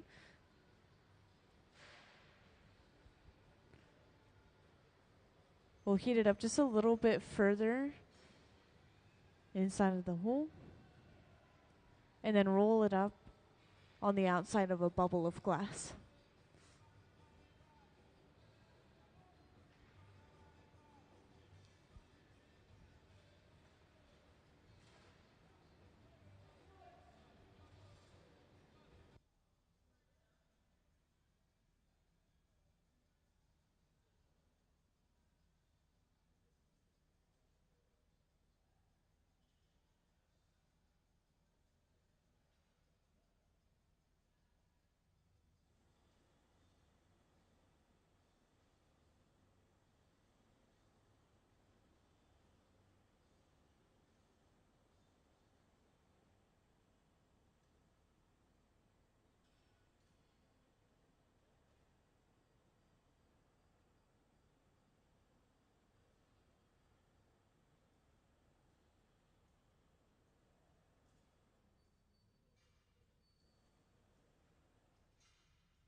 So up on the screen, we have a view of the right bench where we're starting to now blow this glass out as well. So we'll probably do that same process where we turn it into a sort of cup like we did with that piece we just put away. Oh, which I just realized I didn't point out where we put it away. So this box right here, this silver box, is called the garage, and it sits at just about 1,000 degrees Fahrenheit, and it's just to keep the glass warm enough to not break while we finish the rest of the piece. So we'll eventually pull it back out later on and use it.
And yeah, once again, over on the left bench, they've been doing a lot of prep work today. They've been pulling some cane. They've been making some pieces that'll be used Saturday and Sunday. So that's what Gabe's doing right now. He's making some encalmo sections, which an encalmo is when you attach multiple sections of blown glass and it creates a piece that has these nice distinct layers of different colors. Yeah. It's a pretty complicated process, but once again, Nancy really mastered Venetian techniques, and so she brings that into a lot of her work.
And same thing happening over on the right bench as what we just saw a moment ago.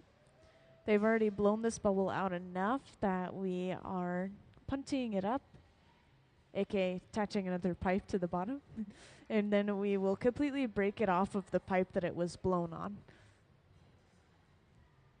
And once we break it off, this will have essentially flipped the orientation of the piece, giving us access to the other side, where we can open it up to give it these nice straight walls.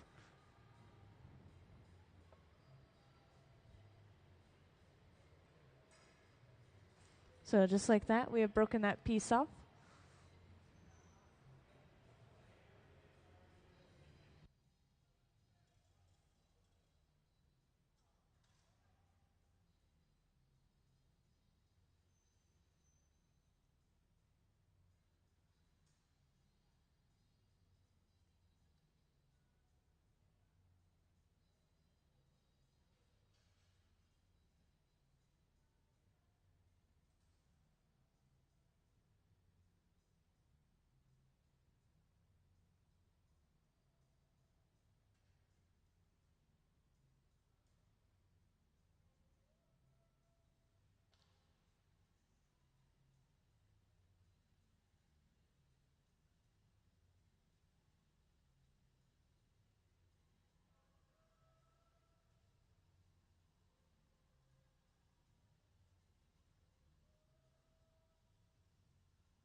So the center bench, we're heating up those lines of color. We're going to heat them up enough that they are completely smooth as the surface of the glass. And then eventually these lines will probably be warped as well. Like you could see with the other bubbles, Nancy twisted and kind of pushed the design around herself with the tweezers. And over on the right bench, we are opening that bubble up at this moment.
And the piece of glass that we finished over on the left bench is being placed in the annealer in the front. Once again, this is just a little bit of prep work for Saturday and Sunday. They're going to be making one of Nancy's stingers, apparently, which use a lot of encalmo sections in them usually.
Yeah, we should be able to put everything together by the end of the day today.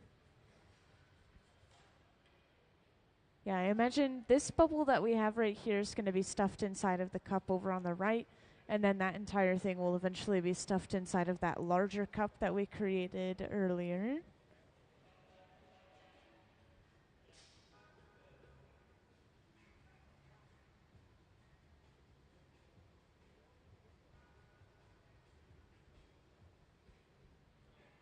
Yeah, I do want to mention, just so you guys have an idea of timing, it is about 4. I know that we're not quite there finishing this piece yet, so if you needed to check anything out elsewhere in the museum, now would be a good time, and then you could come back to see the piece finished.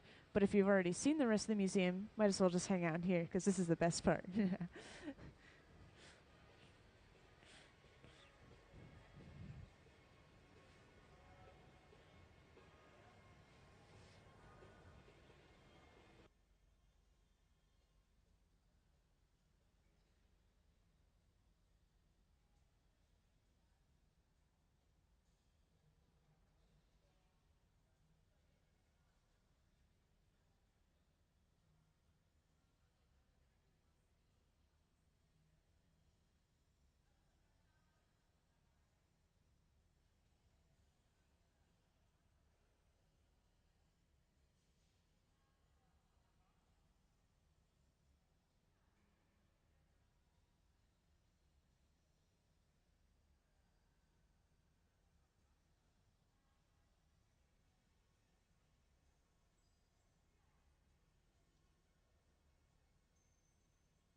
Now, when we're opening up a shape like this, it's getting close to being the final shape. We'll usually use centrifugal force to finish it off. So Nancy is on the outside of the piece instead of opening it from the inside, and it's just spinning the glass rapidly. It's pushing it into that pad that she was using.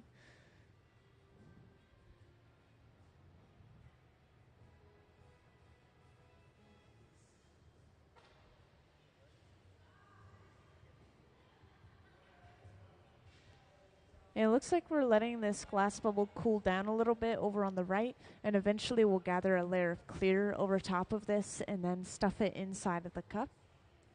So we're getting pretty close to seeing some of these layers coming together.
So just in case there's anyone else who's just joined in, I'm going to introduce what we have going on the microphone. But today we have Nancy Callan in the hot shop. She is the one who is opening the door to the furnace over there. She'll eventually come and sit down and start working at the center bench again. Everyone else is supporting her and creating the work that we see today, which the piece that we will see today is a second droplet. So we made one of these earlier, and it is as it sounds. It's going to be the shape of a droplet, hollow all the way through. And this has many layers of colors and patterns within the glass.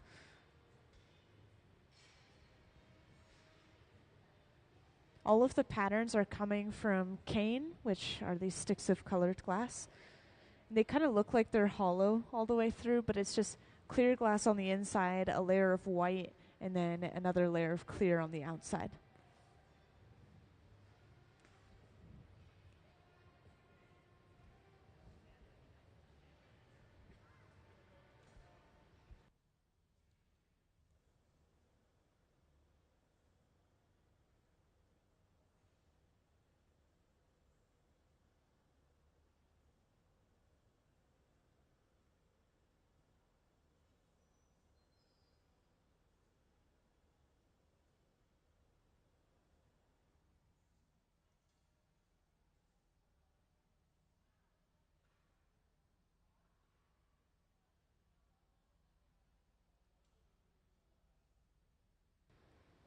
So we've placed this heated ring onto the floor right in front of the marver, which is this metal table.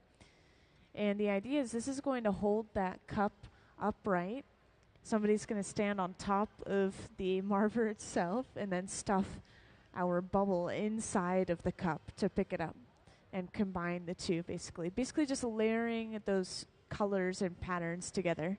They're just making sure everything is perfect to a T. They want to make sure this bubble fits properly inside and that the inside of the cup is really smooth so that there's no air bubbles and it doesn't tag the sides of the cup as it goes inside.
So we've just set that cup inside of our heated ring. Once again, Nancy is just lowering this bubble inside of the cup, and it's just touching the bottom first. As she pushes down and blows into the bubble, this is going to expand and kind of fill up the rest of the cup. And believe it or not, we're going to see this process one more time. We have another cup that we prepared before. Some of you guys came in, and this has a different color to it, same patterning.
So we still have this small overhang where the cup isn't quite touching down to the bubble, so we'll heat that up a little bit further and continue rolling it on the marver to make sure it's completely flush, and then we'll be able to move on, blowing it out a little bit further and working with it. And the other cup, if you didn't see us make it, it's actually sitting inside of this box right here, sitting at about 1,000 degrees Fahrenheit. So we'll be able to pull this second larger cup out and do that same thing, set it in the mold, stuff it inside. It's all coming together now.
And for those who have just joined in, welcome into the hot shop.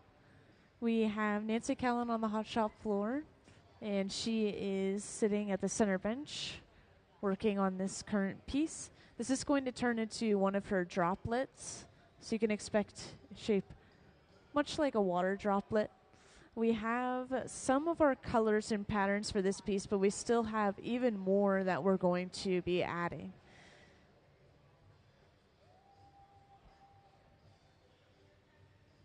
So this is what we have so far at the center bench.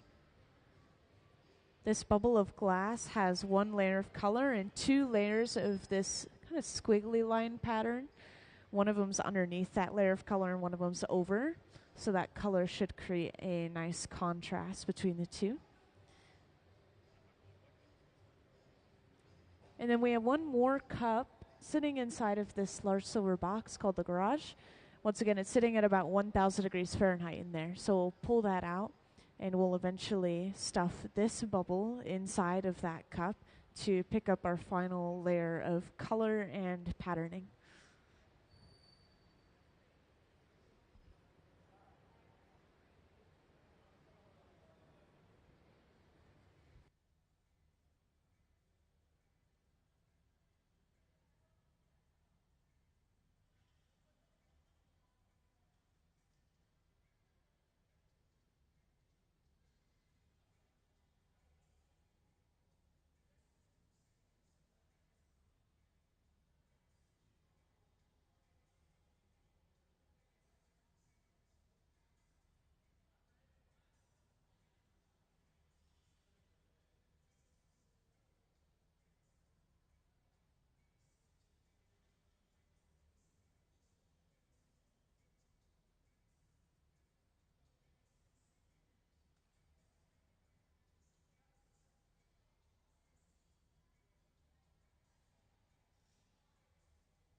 Yeah, feel free to ask any questions if you guys have any. Anything about the visiting artist or just about the hot shop or the glass in general.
So we've just pulled out our second cup, and you can see how massive this piece of glass is going to be.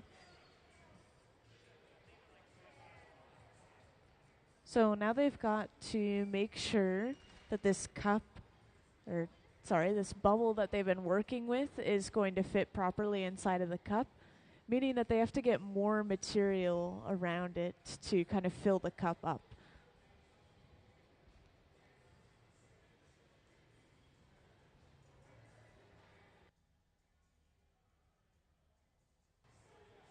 So this one definitely is more blue toned. It's like blue-green. And then the one that they were working on may be more of a green in general on its own. For some reason, when different colors are warm, they look completely or kind of different from the true color of the glass. So when green is hot, it's going to look almost a little ambery. And when red is hot, for example, that's going to look grayish, brownish, or black, depending on the exact red you're using. And then when it cools down overnight, that true color comes back. Yeah. And honestly, I don't know why this is, but if you look up on the screen and watch as they are moving the pieces of glass around, the color is a little bit more true than if you were to look at it with your eyes. I don't know.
Yeah, when you have the light shining through the walls of the glass as you're pointing out, you can see the color a little bit better.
Yeah, so we're getting to the point again. We're setting up that heated ring on the floor. We're going to knock this cup off of the pipe at the center bench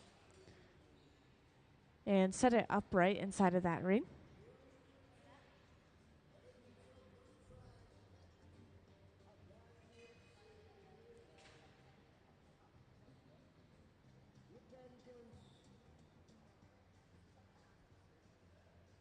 And then our bubble of glass will be passed off to Nancy, who's standing up on the table. This just gives her enough height to be able to blow into the end of the pipe as it's stuffed down into the cup.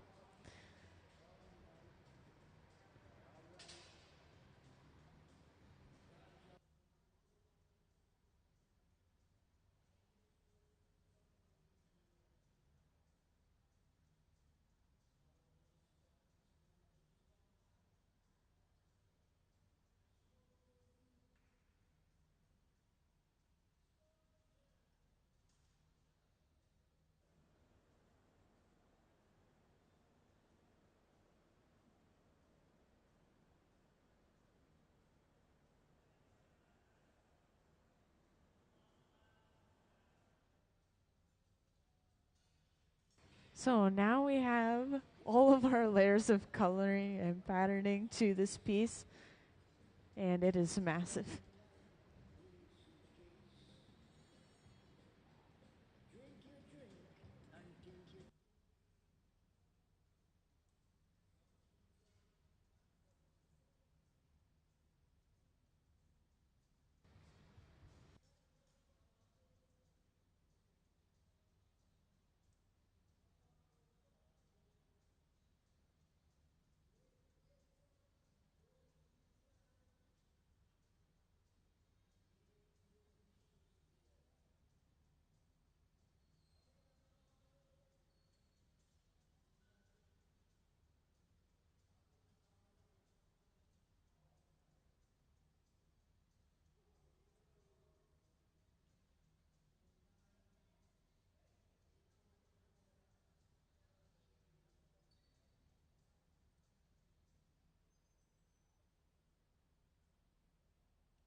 So once again, to make sure that this cup is fully contoured around the side of the bubble, we're rolling it on at the marver, this metal table, and they've heated up that ledge sort of enough to push it down against the bubble.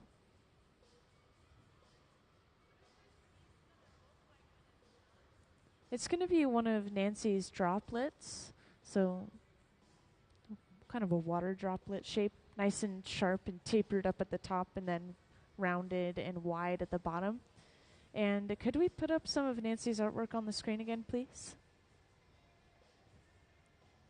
So there's a slideshow that I've been showing off on and off today. Hopefully it'll pop up soon, but it just shows you some of Nancy's already made artworks, which she has a ton of stuff on display in the galleries as well, but this slideshow has some pieces that are very similar to what we're seeing today. Can I please have Nancy's slideshow up on the screen?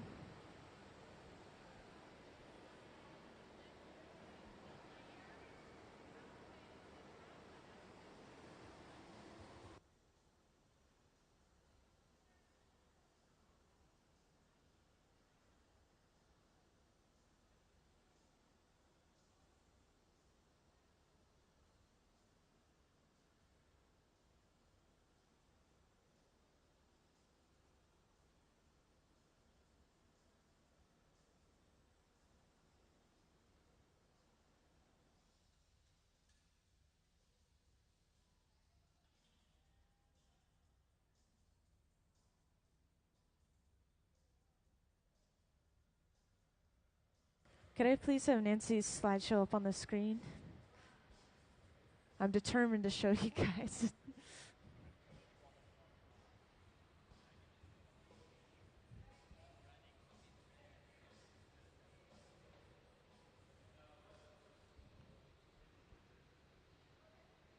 I'm not sure why it's not popping up.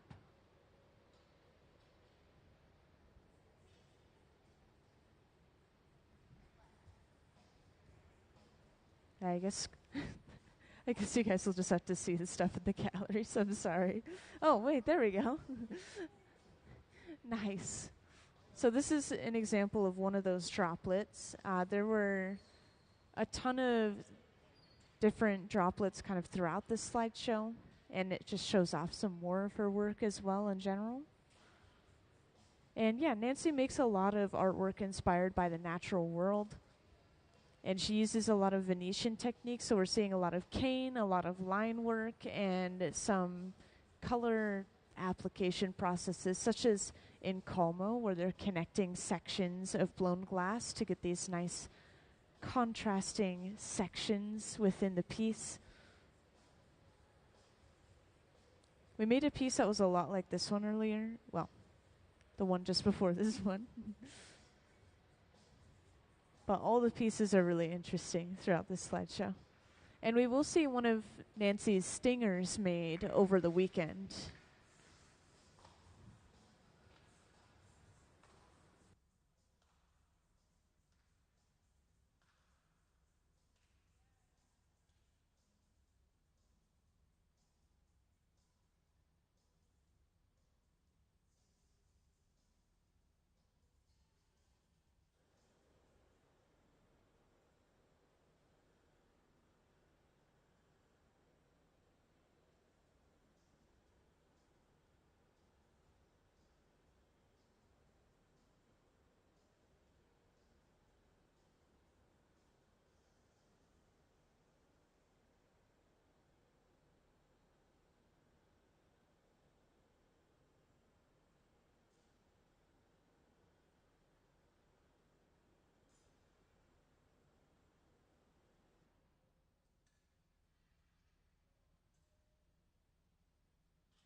Ooh, now we've gotten it hot enough that we're able to start the jack line,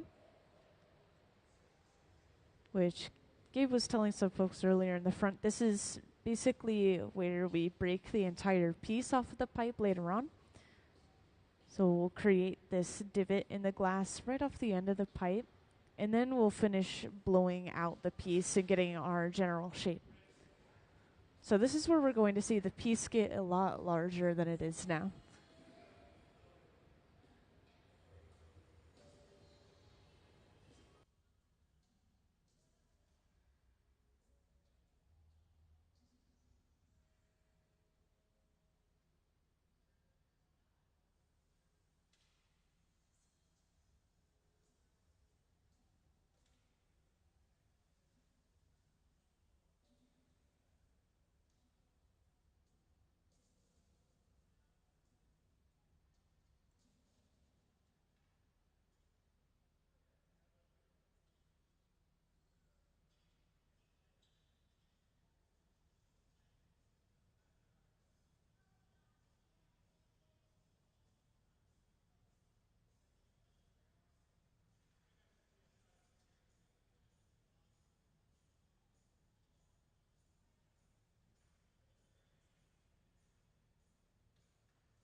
And right now we're using gravity to stretch this glass out, just hanging it towards the floors enough to get a taller, leaner, or skinnier shape.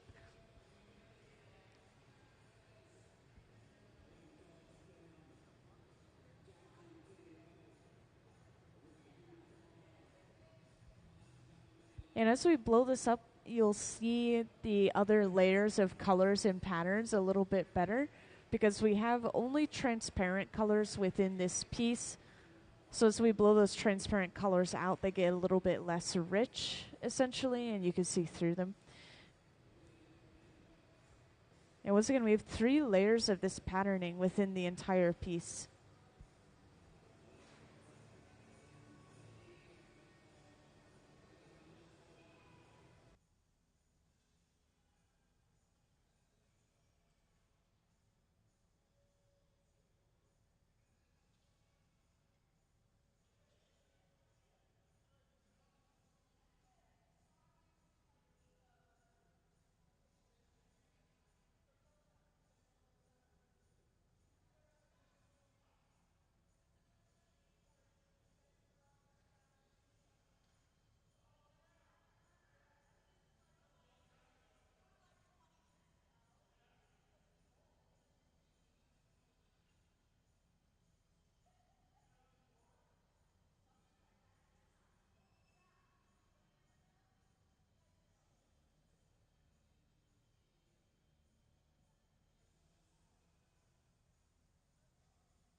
And Nancy marks the center of the bottom of the piece with a piece of chalk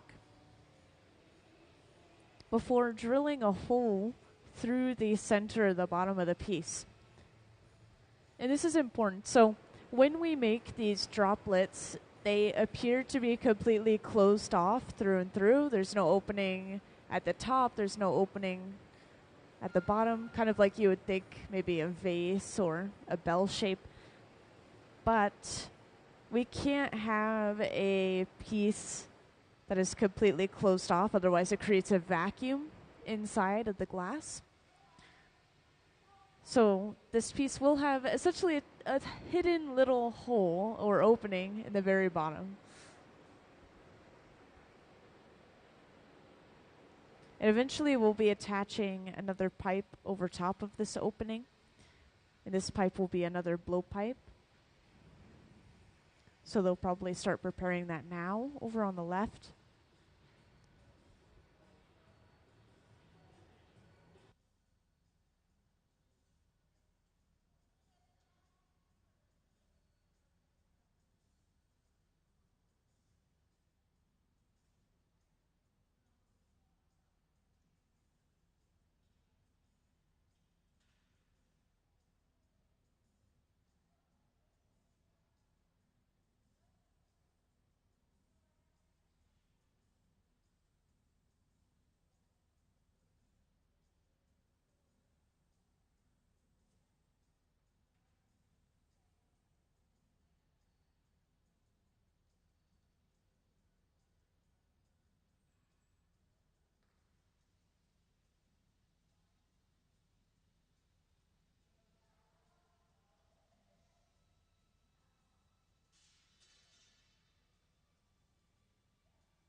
So for those who joined in recently, just to update you, we are working on closing this opening off on the end, and eventually this is going to be kind of pulled out into a point. The idea is to create a droplet shape.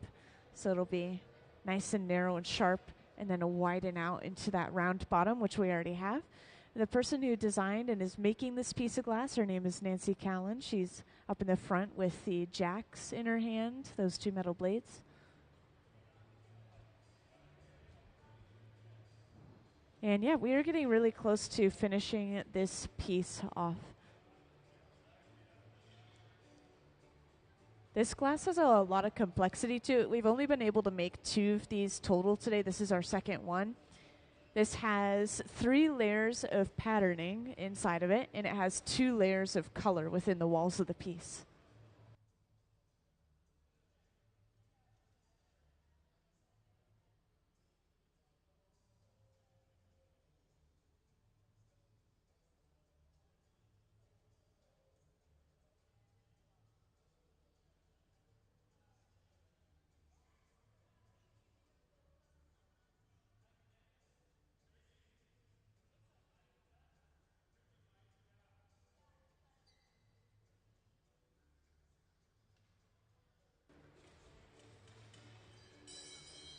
And if anyone's curious, we've been doing a little bit of prep work over on the left bench, which they just knocked another piece of glass off in that kiln in the front. And this is just going to hold it at a steady temperature and then eventually cool it down very slowly. But this is going to be used Saturday or Sunday. They're going to be making another one of Nancy's pieces on both of those days.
Yeah, I'm not sure if you just joined in, but we are getting really close to the final shape for this piece. We're just closing off a very small opening now on the end.